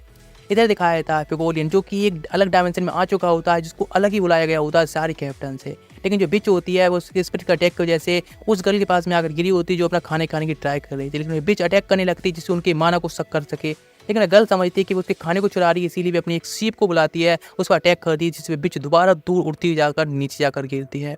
सारे लोगों के ऊपर जो माना शक करने का मैजिक था खत्म हो चुका होता है, लेकिन वह अपने केक या जो खाना होता है उसको बचाने लगती है। लेकिन आखिरकार यूनो आकर बचा लेता है तो जिसको देखकर वह काफ़ी खुश होती है और उसका नाम रख देती है प्रिंस, फूड प्रिंस। इधर दिखाया था सारे लोग होते हैं काफ़ी एडजस्ट हो चुके होते हैं, लेकिन सारे कैप्टन्स के बारे में पता चलता है कि उनको दूसरी जगह टेलीपोर्ट करके भेज दिया गया। जो सब ये सब कर रहा था उनका लीडर भी आपने आ चुका होता है, यानी रेज का भी लीडर। वह कहता है हमारा प्लान है वह खत्म हो चुका है, पूरा हो चुका है। और जो फेगोलियन है उसकी बॉडी बाहर देते हुए कहता है टेलीपोर्टेशन द्वारा ये देखो वो उसको हम मारना चाहते थे और मर चुका है, उसका एक हाथ कट चुका होता है। नोएला उसकी ब्लीडिंग को रोकने की ट्राई करती है और वो उसकी ग्रिमबॉर देखते हुए कहती है उसकी ग्रिमबॉर ठीक है, मतलब वह भी अभी ठीक हो सकता है, इसीलिए लीप हेल्प करो। लीप होता है वह थोड़ा डरा हुआ होता है उस बंदे के अटैक की वजह से या फिर अटैक करने के लिए, लेकिन तभी रेज को वह बंदा उसको साथ में ले जाने लगता है और कहता है रेज का बदला, एंड रेज कहता है मेरा बदला पूरा हो चुका है। लेकिन आस्था अगर उस अपनी स्वार्थ से उस मैजिक को रोक देता है, टेलीपोर्ट मैजिक को रोक देता है जिसको कोई कैप्टन नहीं रोक सका होता है, लेकिन वह बंदे को वहाँ से जाने से रोकने लगता है। लेकिन उनका लीडर कहता है ये बंदा बहुत बीच में आ रहा है इसलिए अटैक करने को होता है। लेकिन वह लीप होता है, वह तो सभी लोग मतलब नोएला लीप जो तो अलग होती हैं, लेकिन आस्था होता है सामने तरफ जाता है जहाँ पर रेज को बचाने के लिए और 5 लोग आ जाते हैं जो कि कर्स मैजिक से अटैक कर देते हैं आस्था के ऊपर, लेकिन वह अपनी ही आपको बाइट कर लेता है जिससे कर्स मैजिक से बच सके। रेज ही देखकर एकदम शौक रह जाता है कि इतना क्रेजी बंदा कौन हो सकता है जो खुद को नुकसान पहुँचा सकता है इस तरह की सिचुएशन के को यहाँ से जाने से रोकने के लिए। और जैसे ही रेज अटैक मतलब भागने ट्राई करता है तो आस्था उस पर अटैक कर देता है और कहता है उसे फ़र्क नहीं पड़ता क्या हो रहा है, उसको बस फ़र्क पड़ता है इस चीज़ से कि हमेशा कितने ज़्यादा सहता आया है, कितने ज़्यादा हार्डवर्क किया है, कितने ज़्यादा उसने सहा है, उसकी लाइफ कैसी रही है। और इसीलिए जो भी हो जाए यहाँ पे जो उसको सहना पड़े उसके लिए बात भी वह उसको ऐसे नहीं जाने देगा और उस फाइट को वह जीत कर रहेगा, उसको यहीं पर रोक कर रहेगा। इस तरह से उसके ऊपर अटैक नहीं तैयार होता है, लेकिन सभी लोग एक बार में अटैक कर देते हैं बिंड अटैक के साथ में। लीप जो कि जिस बात के लिए डर रहा था यानी उसके साथ में फाइट करने के लिए, और इसीलिए फाइट करने के लिए भी तैयार हो जाता है। इस बात के लिए काफ़ी समय तैयारी कर रहा था और वह आज तक साथ फाइट करने लगता है। नोएला जो इस फाइट में पार्टिसिपेट करती है उन दोनों के ऊपर एक बैरियर बनाती है, लेकिन वे लोग अपनी ट्री से उस मैजिक को सक करा लेते हैं, बैरियर खत्म हो जाता है। जब उनके ऊपर अटैक होने वाला होता है अचानक से मैजिक नाइट सभी वापस आ जाते हैं, जहाँ पर कि मोसा आकर फेगोलियन को हील करने लगी होती है। जब ये लोग अटैक करने की ट्राई करते हैं तो काफ़ी सारी मैजिक ड्रॉप्स आते हैं, उनकी मैजिक को सक करने लगी होती है। आखिरकार उन लोगों में से एक गर्ल मतलब एक बंदा जो कि आस्था को किडनैप करते हुए कहता है कि हम लोग मिडनाइट सन ऑफ मिडनाइट है, और ये कहकर वहाँ से वह आस्था को लेकर गायब हो जाता है। सभी लोग बचे होते हैं जहाँ पर फेगोलियन का इलाज चल रहा होता है। वे लोग एक जगह पहुँच चुके होते हैं जहाँ पर कि आस्था को किडनैप किया होता है। वही गर्ल होती है और वह गर्ल आस्था से कहती है हम लोगों के बीच में इतने ज़्यादा इंटरप्ट करने के लिए, हमारे प्लान को इतने ज़्यादा खत्म करने के लिए, खराब करने के लिए हम तुम्हें मार देंगे। अचानक से वहाँ पर आ जाता है जूलियस यानी विचर्ड किंग, और वो उन दो लोगों को एक बार में ऐसी डिस्ट्रॉय कर देता है कीड़े मकोड़ों की तरह। और सभी लोगों को टाइम लूप में फंसा देता है यानी टाइम वॉल्स में। जिसके बाद आस्था से कहता है इस तरह के मैजिक जिसको अभी तक शौक होकर देख रहा था, इस तरह के मैजिक को तुम्हें ओवर पावर करना होगा यदि तुम एक विचर्ड किंग बनना चाहते हो। वह भी काफ़ी शॉक्ड होता है। अब एक मैजिक स्टोन को दिखाते हुए कहता ये देखो ये मैजिक स्टोन जो कि सारे मैजिशियंस यहाँ पर है इसको इन्वेस्टिगेट कर रहे हैं, इसको काम कर रहे हैं। अब तुम वापस जाने के बाद इन सभी मैजिशियंस के बारे में इन्वेस्टिगेशन करनी होगी। लेकिन वहाँ पर तभी मिडनाइट ऑफ सन एक और बंदा आ जाता है और वह उन सभी लोगों को वहाँ से ले आने की ट्राई करता है। लेकिन फिर भी विचर्ड किंग जूलियस एक बंदे को वहीं पर रोक लेती हैं अपनी मैजिक से, और वे कहते हैं अभी हम यहाँ से जाना होगा। टेलीपोर्टेशन मैजिक यूज करके वे लोग वापस आते हैं सभी मैजिक नैट्स के पास में। तो वहाँ पर एक मैजिक सर्कल भी तभी फैला दिया जाता है पूरे सिटी के ऊपर। जिसके बाद आस्था होता है उसको सेव करके विचर्ड किंग को लाए होते हैं, और सभी लोग अब प्लानिंग कर रहे होते हैं इसको और इन्वेस्टिगेशन करने के लिए। नोएला द नोजर जो कि अब जा रहा होता है अकेले और सोच रहा होता है फेगोलियन के साथ में जो भी हुआ है अपने फ्रेंड के लिए वह बदला लेने वाला, यानी वे लोग कंप्लीट करते हैं लेकिन अच्छे फ्रेंड्स भी हैं। इधर लिप होता है जो कि काफ़ी सैड होते हुए कह रहा होता है कि वह अपने ब्रदर से भी ज़्यादा पावरफुल बनेगा यानी फेगोलियन से, और वह सबका बदला लेगा। और ये अगर अपने सिर पर एक मार्क बना लेता है। इधर सारे विलेज के मतलब डिस्ट्रक्शन का कंस्ट्रक्शन का काम चल रहा होता है। जूलियस सोचता है हमारे मैजिक गार्ड्स में से ही कोई ना कोई तो है मैजिक नाइट जो कि गद्दारी कर रहा है। इधर दिखाता है रेज का जो कि बदला लेना चाहता है आस्था से भी, जैसे कि उसने फेगोलियन से लिया था।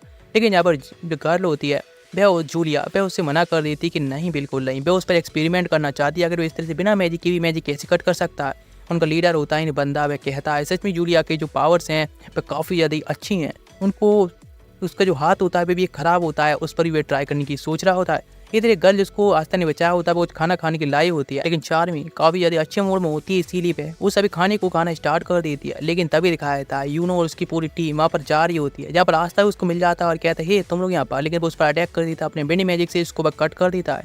लेकिन नीचे कोई लेटर लिख देता है बाद में मिलते हैं ट्रिमर, लेकिन वह ट्रिमर होता है वह आस्था के लिए कह रहा होता है, इसलिए वो काफ़ी गुस्से में होता है और कहता है अगर तुम कहाँ जा रही हो, हम लोगों की अभी तो काफ़ी बातें बाकी हैं। लेकिन जब वो वापस आ जाते हैं तो सभी लोग काफ़ी चिंतित होते हैं और सभी लोगों की रैंक होती अप हो गई होती है, उन्हें स्टार भी मिला होता है। यानी आस्था जो कि थर्ड लेवल पर पहुंच चुका होता थर्ड रैंक पर, और चार्मी होती है चार्मी की रैंक बढ़कर फर्स्ट रैंक पर पहुंच चुकी होती है। लेकिन मैग्मा वे दोनों सच में कितने अनलकी होती हैं, उनकी रैंक होती है 5th रैंक पर ही होती है। वे सच में काफ़ी डिसअपॉइंट होती है इस चीज़ से। आस्था काफ़ी चिंतित होता है फेगोलियन के बारे में, तो वह कहते हैं फेगोलियन को मारने के लिए उन्हें और भी काफ़ी ज़्यादा पावर की जरूरत पड़ने वाली है, इसलिए चिंता मत करो।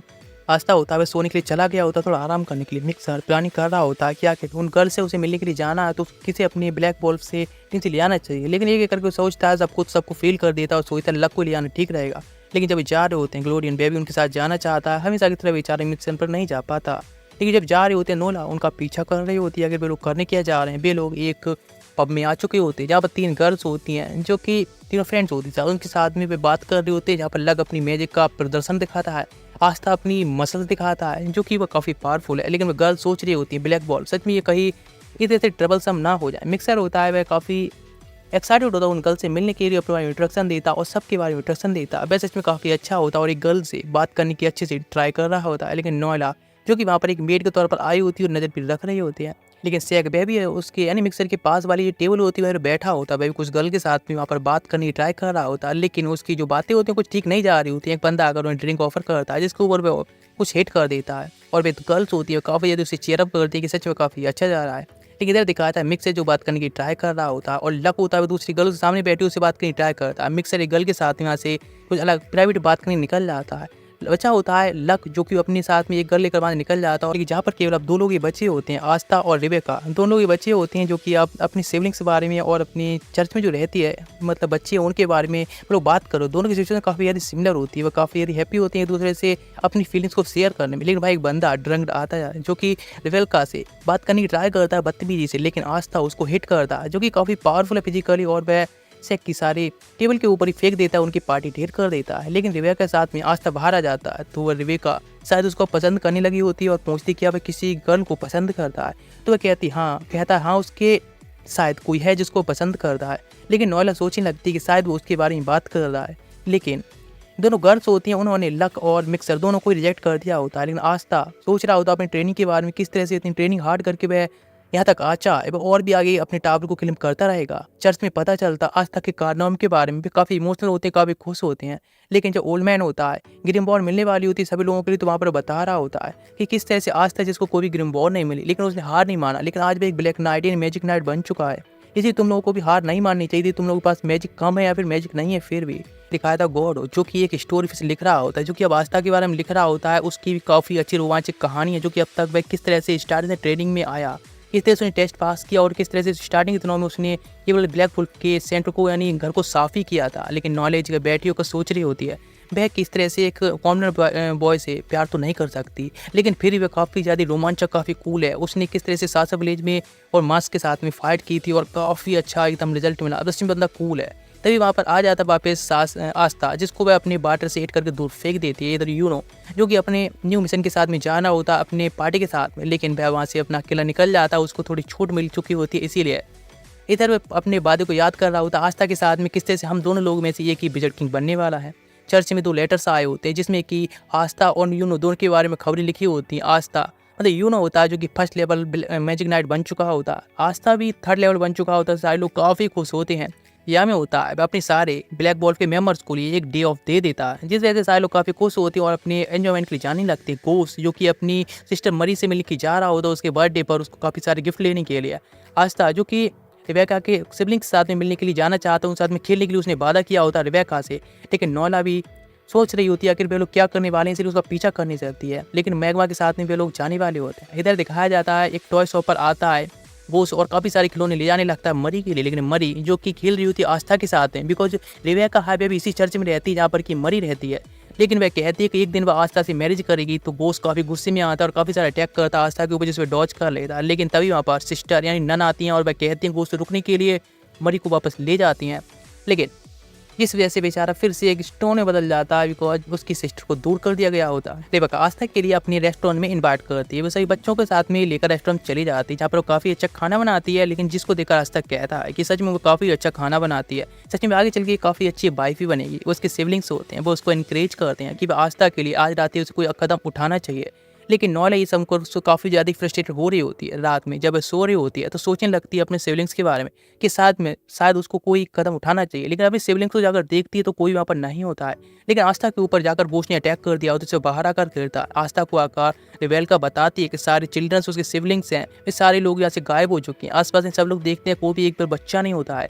इधर एक वाइट एयर वाला बंदा होता है जो कि सारे बच्चों को लेकर वहाँ से जा रहा होता है, उनको हिप्नोटाइज करके, उनको एक फ्रेंड के तौर पर हिप्नोटाइज करके। जब नन होती है बताती हैं, जो मरी होती है वह भी अब गायब हो चुकी है। मरी जिसके पास में एक मिरर होता है जिसको वे लोग लेकर चले जा चुके होते हैं। सभी लोग जाने लगते हैं, लेकिन नॉयला को वहीं छोड़ देती है रेनफोर्समेंट बुलाने के लिए। जब वो कॉन्टैक्ट करती है सैग, जिसको वह हेल्प के लिए बुलाती है, जो कि अभी कॉन्टैक्ट में होता है। कहते ठीक है, लेकिन दिखाया था मरी जिसको होश आ चुका होता है उस मिरर की वजह से। लेकिन नी जो कि वहीं पर होती है उन बच्चों के पास में बंदा आता है, वह बताता है उन सभी बच्चों के पास जो मैजिक पावर्स को वह शक करेगा। लेकिन वह देखता है जो मरी होती है उसके पास में काफ़ी ज़्यादा अलग और मैजिक पावर ज़्यादा होती है। लेकिन तभी वह एक बच्चे को बाहर ले जाता है, बच्चे को और बाहर फेंक देता है, जो कि रिबेका का एक सिबलिंग होता है, जहाँ पर कि आज तभी पहुँच जाता है और उस नन से कहता है उसको पकड़ने के लिए। वह अपनी मैजिक स्वार्ड से उसके ऊपर की स्पेल को ख़त्म करता है और वह उसको हील करने लगी होती है। इस तरह से उस बच्चों को हील कर देते हैं। लेकिन गोस्ट जो कि मरी को बचाने के लिए तुरंत ही अंदर चला जाता है, जिससे कुछ भी उसके ऊपर ना हुआ हो। मरी जिसके ऊपर कुछ स्क्रैच आ चुकी होती है, गोस्ट को इस बात से काफ़ी गुस्सा आता है और अटैक कर देता है, जिसके लिए नी होती है अटैक को रोकने लगी होती है। काफ़ी सारे अटैक्स होते हैं, लेकिन फिर वह बंदा उस मरी को पकड़ते हुए कहता है यदि उसने सरेंडर नहीं किया तो वो इसको मार देगा। लेकिन तभी आस्था और नन पहुँच जाते हैं, दोनों अटैक करते हैं और मरी को बचा लेते हैं। लेकिन गोस्ट कहता है मरी, लेकिन मरी होती है वह तो आस्था की तरफ चली जाती है और उसको हक कर लेती है अपने ब्रदर को छोड़कर। तो गोस्ट काफ़ी यदि शॉक्ड जाता है। लेकिन जो नन होती है उन सभी बच्चों को हील करने लगी होती है जिनके ऊपर मैजिक यूज किया गया होता है। आस्था कहता है तुम लोगों ने जिस बच्चों के साथ में जो किया है उसके लिए तुम्हें पे करना होगा, जिससे कि तुम दोबारा कभी मैजिक यूज करने लायक ना रहो। ये कहकर टेक्निक जाने लगता है। लेकिन जो बंदा फेटी होता है वह सोचता है उसके पास तो कोई मैजिक पावर नहीं, इसीलिए वो खुद ही फाइट करेगा। लेकिन उसकी स्वार का जब अटैक जाकर हिट होता है तो बंदा तुरंत ही ढेर हो जाता है। मैं नहीं समझता है कि आस्था कितना पावरफुल हो सकता है। सैक जो कि ब्लैक वॉल्फ के हेडक्वार्टर जाता है, जहाँ देखता है कि सब कुछ रुइंस होता है। लेकिन तभी गॉर्डन वहाँ से आ जाता है, गॉर्डन पे आता है, वहीं पर यामी भी आ जाता है। वह सोचता है शायद वह कोई डेप्थ कलेक्टर है, उससे उसका उधार मांगने आया है, लेकिन वो सेफ होता। इधर दिखाया था आस्था जो कुछ सभी लोगों को ढेर कर चुका होता है, जहाँ सारे बच्चे होते हैं उनका रेस्क्यू का टाइम आ चुका होता है, लेकिन एक छोटी मड डॉल होती है जो कि एक सिग्नल दे देती है रेस्क्यू के लिए या फिर रीइंफोर्समेंट के लिए। आस्था कहता है तो आप नन है, शायद आपने सिस्टर लिली के बारे में सुना ही होगा। वह कहती है हाँ बिल्कुल, लेकिन उसने बताया था कि एक बच्चा जो कि काफी यदि पावरफुल, काफी डिटरमाइंड है, लेकिन वह काफी शोर मचाता है और वह कह सकते हैं काफी यदि अच्छा दिल से। इस तरह की सिचुएशन उसको बताई गई होती है। तभी रीइंफोर्समेंट के तौर पर सैली वहाँ पर आ जाती है, जो कि साइंटिस्ट भी होती है। वह काफी एक्साइटेड होती है आस्था को देखकर, लेकिन गोस्ट उस पर अटैक करता है, यानी उसके स्लाइम पर अटैक कर देता है। आस्था भी अटैक के लिए जाने लगता है। जैसे आस्था अटैक करता है तो वह गर्ल होती है, यानी सैली उसको पकड़ लेती है अपनी स्लाइम्स की हेल्प से उसके ऊपर एक्सपेरिमेंट करने के लिए, लेकिन पीछे से काफी सारी फायरबॉल से अटैक होती है जो कि नन कर रही होती है। नन कोई और नहीं बल्कि एक वह फायर की ब्लैक या फिर मैजिक नाइट होती है। पहले वो फुल ट्रेंड होती है। यहाँ पर की सैली देखती है कि अब वह 3 वर्ष से एक की सिचुएशन हो चुकी है, जहाँ पर बैल जो बंदा उसके साथ में होता है वह कहता है उसे हेल्प करने के लिए, वहाँ से उसे बचाने के लिए, लेकिन वह एक बड़ा सा मैजिक इंजेक्शन निकालती है, एक फ्लूइड को उसके अंदर ट्रांसफर कर देती है, जिसके जैसे एकदम मॉन्स्टर बदल जाता है, जिससे कि उसके साथ ही भिड़ सके। लेकिन वो जो कि अपनी सिस्टर मरी को लेकर बस वहाँ से भागने लगा होता है। मरी देखती है उसका ब्रदर जो कि उसको अकेले ले जा रहा है, उसे फर्क नहीं पड़ता कि किसी के साथ में क्या हो रहा है। आस्था उन लोगों को बचाने के लिए फाइट के लिए तैयार होता है उस गोलम के साथ ही, मड गोलम के साथ। लेकिन इधर नन होती है, वह एक फायर मैजिक से एक बीस्ट बनाती है, इससे सभी लोगों को वहाँ से बाहर ले जा सके। आस्था होता है उस बंदे के यानी उस गोलम के साथ में फाइट कर रहा होता है, लेकिन गोस्ट जो इस तरह से भाग रहा होता है मरी को लेकर, पास्ट के बारे में बताता है, उसे फर्क नहीं पड़ता, उसे बस मरी की चिंता है। पास्ट में उसकी फैमिली थी, उसको पूरी तरह से बैंकरप्ट हो चुकी थी या फिर खत्म हो चुकी थी। अब इकलौते 2 लोग ही बचे थे, जहाँ पर सभी लोग होते हैं बस उसको ही डिस्कस्ट कह रहे थे। वह अपनी सिस्टर को पालने के लिए काफ़ी सारी चोरियाँ वगैरह भी करता है, लेकिन एक दिन उसको जेल में डाल दिया जाता है। जो मरी होती है उसको एक ऑर्फेन ले आया जाता है, जिससे ऐसे में ऑर्फेन में भी रह रही होती है। उसकी सिस्टर उससे कहती है ब्रदर मैं आपको हेट करती हूँ, आप इस तरह से भाग रहे हैं, लेकिन वह मरी को बाहर लेकर आ जाता है और छोड़कर वापस चला जाता है। और काफ़ी सारे बच्चे भी रेस्क्यू हो चुके होते हैं उस बीस्ट की वजह से, यानी फायर बीस्ट से। वह वापस जाते हैं उसकी सिस्टर उसकी फिर से रेस्पेक्ट कर सके। जैसे आस्था फाइट के लिए तैयार होता है उस मड गोलम के साथ। नन होती है, वो सभी बच्चों को और रेस्क्यू करने में लगी होती हैं, लेकिन तभी पीछे से घोष आ जाता है और अटैक कर देता है, लेकिन उसके अटैक कोई भी काम नहीं होते उस मड मॉन्स्टर या फिर गोलेम के सामने। इसीलिए आस्था उसको फिर से सेव करता है। वह काफ़ी खुश होता है कि कोई बंदा जो कि उसके साथ में फाइट कर रहा है। वह कहता है अपनी स्पेल को यूज़ करती हो कि मेरी आंखों में देखो, और वह थोड़ा मैजिक यूज करता है, जिसके बाद आस्था से अटैक करने के लिए कहता है और वह काफ़ी स्पीड से अटैक करता है, उसकी मड गोलेम को खत्म कर देता है। नी जो कि रो रही होती है अपने ब्रदर की तरफ से माफ़ी मांगती है, कहती है सबकी जिम्मेदारी अब बह लेती है। अचानक से ऊपर से काफ़ी सारी फायर सी अब मतलब लाइटिंग स्पीड से अटैक होता है, जिससे नी होती है आस्था को बचाने के लिए खुद पर सारे हिट ले लेती है। और जहाँ पर कि आय ऑफ मिडनाइट सन का लीडर होता है लिच, वहाँ पर आ चुका होता है। लिच को देखकर आस्था होता है काफ़ी शौक रह चुका होता है। उसके पास में भी 4th लीफ क्लोवर मतलब किरमनौर होती है, जो कि यूनो के पास में भी होती है, लेकिन वह बंदा देखता है कि आस्था के पास में तो 5 लीफ किरमनौर होती है, जिसको देखकर उसे छीनना चाहता है, लेकिन वो उससे एकदम डॉज कर जाता है या फिर कहीं तो बच जाता है, उसे नहीं छीन पाता। वहाँ पर यामी आ चुका होता है एंड टाइम पर और आस्था किरमनौर बचा लेता है। या उसके पीछे बंदा होता है, उससे वह कहता है कि जाकर वो उसकी हेल्प करे आस्था, लेकिन आस्था तो इस तरह एक्साइटेड होता है कि अपने लीडर को इस तरह से एक्शन में देख पाएगा, उनकी पावर को देख पाएगा। और जैसे ही लिक होता है फाइट के लिए तैयार होता है, अपनी स्पीड से अटैक करता है। बेबी उसकी यानी यामी की black night black power black magic को देखना चाहता है। वे सारे अटैक को ब्लॉक कर लेता है, अपनी स्टोरी बताना स्टार्ट करता है। एक विलेज में रहा करता था जहाँ पर सारे लोग टैलेंटेड थे, जहाँ पर सारे लोग काफ़ी पावरफुल थे, लेकिन उनकी मैजिक पावर को छीन ली गई, उनको डोमिनेट कर दिया गया। तो बेबी यानी यामी अपनी बताता स्टोरी के भाई एक बस विलेज में रहा करता था, जहाँ पर कि वह एक फिशरमैन था, ज़्यादा कुछ नहीं। और वहाँ पर काफ़ी सारे बड़े लोगों को उसने पीटा और आखिरकार उसको ब्लैक वॉल्फ का लीडर बना दिया गया, बस दैट्स ऑल। लिच कहता है उसने काफ़ी सारे लोगों को उसके मारा, इसीलिए उसको उसका बदला तो देना होगा। लेकिन यामी अटैकिंग जाने लगता है, उसे सारे अटैक को ब्लॉक करती हुई और उस पर अटैक हिट कर दिए, तो इससे सारे लोग शॉक से आते हैं, बोल्टा और आस्था भी। लेकिन यामी कहता इस तरह के छोटी मोटी पावर के साथ में उसने फिगोरियन को हराया नहीं होगा या उसको इंजर नहीं किया होगा, उसके पास फुल पावर को यूज करी है। और आस्था से कहता है कि भाई इस तरह से फाइट करिए तो कैसे काम चले, उसको अपने 6th सेंस को यूज करना होगा और बोल्टा के और उसके यानी इसके सामने खिलाफ उसको फाइट करने में हेल्प करनी होगी। वह कहता है लेकिन इतने अचानक से वह 6th सेंस को ऐसे कैसे जगा सकता है। वह कहता यदि तुम्हें विजर्ड किंग बनना है तो उसको अभी की अभी यहीं पर तुम्हें ये सब करना होगा, अपनी लिमिट्स को तोड़ना होगा राइट नाउ। वह कहता ठीक है। यदि यामी होता है उसको बस एक मोटिवेशन देता है और वह भी तैयार हो जाता है, अपनी कंसंट्रेट करता है। जैसे बोल्टा अटैक करता है अपनी वाइट मतलब लाइट मैजिक से, तो उसको तुरंत ही रिफ्लेक्ट कर देता है, आँखें मीच करी। लिच शॉक रह जाता है कि उसकी मैजिक को मतलब लाइट मैजिक को कौन सेंस कर सकता है। जैसे वह अटैक करता है आसपास में सारे ऊपर की केव को तोड़ देता है और 2 लोगों को मारते हुए कहता है शायद अब जीत चुका है। वे लोग उसके नीचे दबकर मर चुके हैं, लेकिन दोनों लोग अचानक से बाहर निकल आते हैं।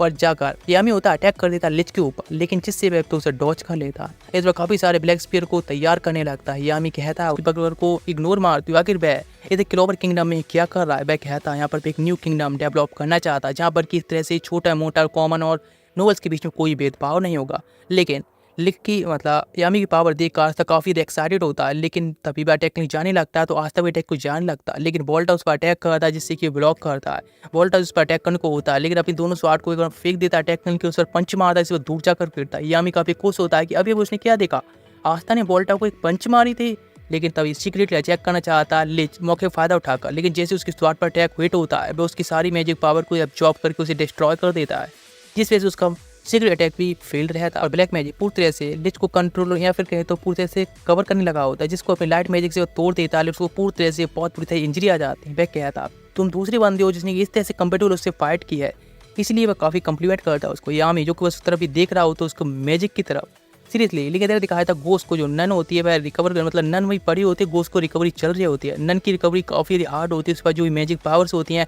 नन के पास वह दे देती है गोस्ट को और कहती जाकर वह आस्था को बचा और आगे बंद कर लेती। वह सोचता है शायद वो मर गई, लेकिन वह बस प्रिटेंड कर रही थी। इधर यामी होता है वो दोनों लोगों को अपने ब्लैक मैजिक से बंद कर लेता है, तो पूछता है कि हम क्या करने हैं। तो यामी कहता है यदि हम ऐसे करते रहे तो हम मार ही जाएंगे, लेकिन वह कहता क्या वह इस तरह से नहीं मर सकता यहाँ पर। लेकिन तो यहाँ पर गोस्ट आ जाता अपने टीममेट के साथ में, लेकिन वह अपनी एक जो मिरर की पावर होती है उसको यूज करने लगता है, जो कि आसानी से किसी भी लाइट मैजिक को रिफ्लेक्ट कर सकती है। जो लाइट मैजिक रिफ्लेक्ट होकर सीधा जाकर लिच की हिट होता है, जिससे बंदा ढेर हो जाता है। कुछ लोग दिखाए जाते हैं एक जगह, कुछ डेड बॉडी को इन बॉडी को देखकर कहते हैं अब उनको जागने का टाइम आ चुका है। इधर दिखाया जाता है रेस्टोरेंट में, जहाँ पर कि रिबेलका के पास में सारे जो बच्चे होते हैं वापस आने लगी होती हैं, नोबला भी सब देख रही होती है। नन की जो रिकवरी होती है अभी चल रही होती है, सभी लोग देखते हैं जाकर पास में, तो लिच होता है वह काफ़ी इंजर्ड हो चुका होता है। वे लोग भी काफ़ी इंजर्ड हो चुके होते हैं ब्लैक वॉल्फ के मेंबर, इसीलिए यामी होता है वो उसकी पावर्स को रेस्टेन करने के वहीं पर बांधने लगा था अपने ब्लैक मैजिक से वोल्टा और लिच के लिए। और वह कहते हैं ठीक है तो हमें यहाँ से जाना होगा, हम लोग यहाँ पर शायद मारे भी जा सकते थे। लेकिन अचानक से यहाँ पर आई ऑफ मिडनाइट सन के 3 और मेंबर्स आ जाते हैं, जिनमें से एक बंदा स्पीड से जाता है लाइट की और यामी की जो ग्रिम बॉल होती है उसको टच कर लेता है उसकी पावर को कॉपी करने के लिए। लेकिन एक बंदा जो कि पीछे खड़ा होता है, थर्ड आई बोलते हैं इसको, वह अपनी मैजिक पावर यूज करता है कि फायर पावर होती है और वह लिच को रिकवर करने लगा होता है अपनी, जिसकी हीलिंग पावर काफ़ी ज़्यादा होती है। लेकिन थर्ड आई जाकर अटैक कर देता है यामी के ऊपर, जिसकी स्पीड काफ़ी ज़्यादा हाई होती है और जो कि यामी की पावर यूज कर रहा होता है उसको कॉपी करके। वह कहता है उसके लिए उसे कॉपीराइट स्ट्राइक दे देगा, लेकिन वह अटैक करता है तो यामी की कटाना को वह कट कर देता है, जिसके लिए उसे काफ़ी बुरा फील होता है। थर्ड आई की पावर को देखकर ये लिच कहता है उसकी जो पावर से इतनी ज़्यादा है कि तुम्हारी किसी डॉम के कैप्टन की भी इतनी ज़्यादा नहीं होंगी। या फिर एक गर्ल होती है जो कि अपनी 4th स्पिरिट पावर्स होती है उनमें से एक को यूज कर रही होती है। यामी के ऊपर थर्ड आई बार बार अटैक कर रहा होता है, लेकिन यामी सामने आकर थर्ड आई के सारे अटैक्स होते हैं उनको अपने टूटी कटाना से रोकने की ट्राई कर रहा था, पूरे से ब्लॉक कर रहा होता है। लेकिन फिर उन्होंने सोचता है कि यामी उसके उन लोगों के सामने कोई मुकाबला नहीं कर पाएंगे अकेले। लेकिन लिच कहता है कि वह सच में इस तरह से हारने वाला है। तो फायर का अटैक जैसे उस तरफ होता है, अचानक से वहाँ पर कुछ अटैक्स आते हैं जो कि थर्ड जो डॉम के कैप्टन्स होते हैं, तीनों कैप्टन्स आ चुके होते हैं, जिस पे नोजल जो कि सिल्वर कैप्टन होता है, सिल्वर डॉम का कैप्टन, दूसरी शार्लेट जो कि ब्लू रोज की कैप्टन होती है और तीसरी जैक द रिपर जो कि माइंडस का कैप्टन होता है। और वह कहता है कि मैंने सुना था अभी तुम लोग कह रहे थे थर्ड आई जो कि शायद हमारे एक डोम कैप्टन से भी ज़्यादा पावरफुल है ना, तो शायद मुझे इसके बारे में चेक करना चाहिए। दोनों की जो टीम्स होती हैं आमने सामने खड़ी होती हैं फाइट करने के लिए एक दूसरे के, यानी कहे तो पूरे एंड में कोई डिस्ट्रॉय करने के लिए। इसी के साथ में पार्ट वहीं पर एंड होता है इसका नेक्स्ट पार्ट, चूँकि 3 सीजन बाकी हैं, हम धीरे धीरे करके कवर करने वाले हैं, तो बस कंटिन्यू करके देखते रहो। नेक्स्ट पार्ट जल्दी आने वाला है, चैनल सब्सक्राइब करो, वीडियो लाइक करो, अच्छा सपोर्ट मिला तो जल्दी से जल्द आ जाएगा इसका नेक्स्ट पार्ट। मिलते हैं नेक्स्ट वीडियो में, तब गुड बाय, सायोनारा।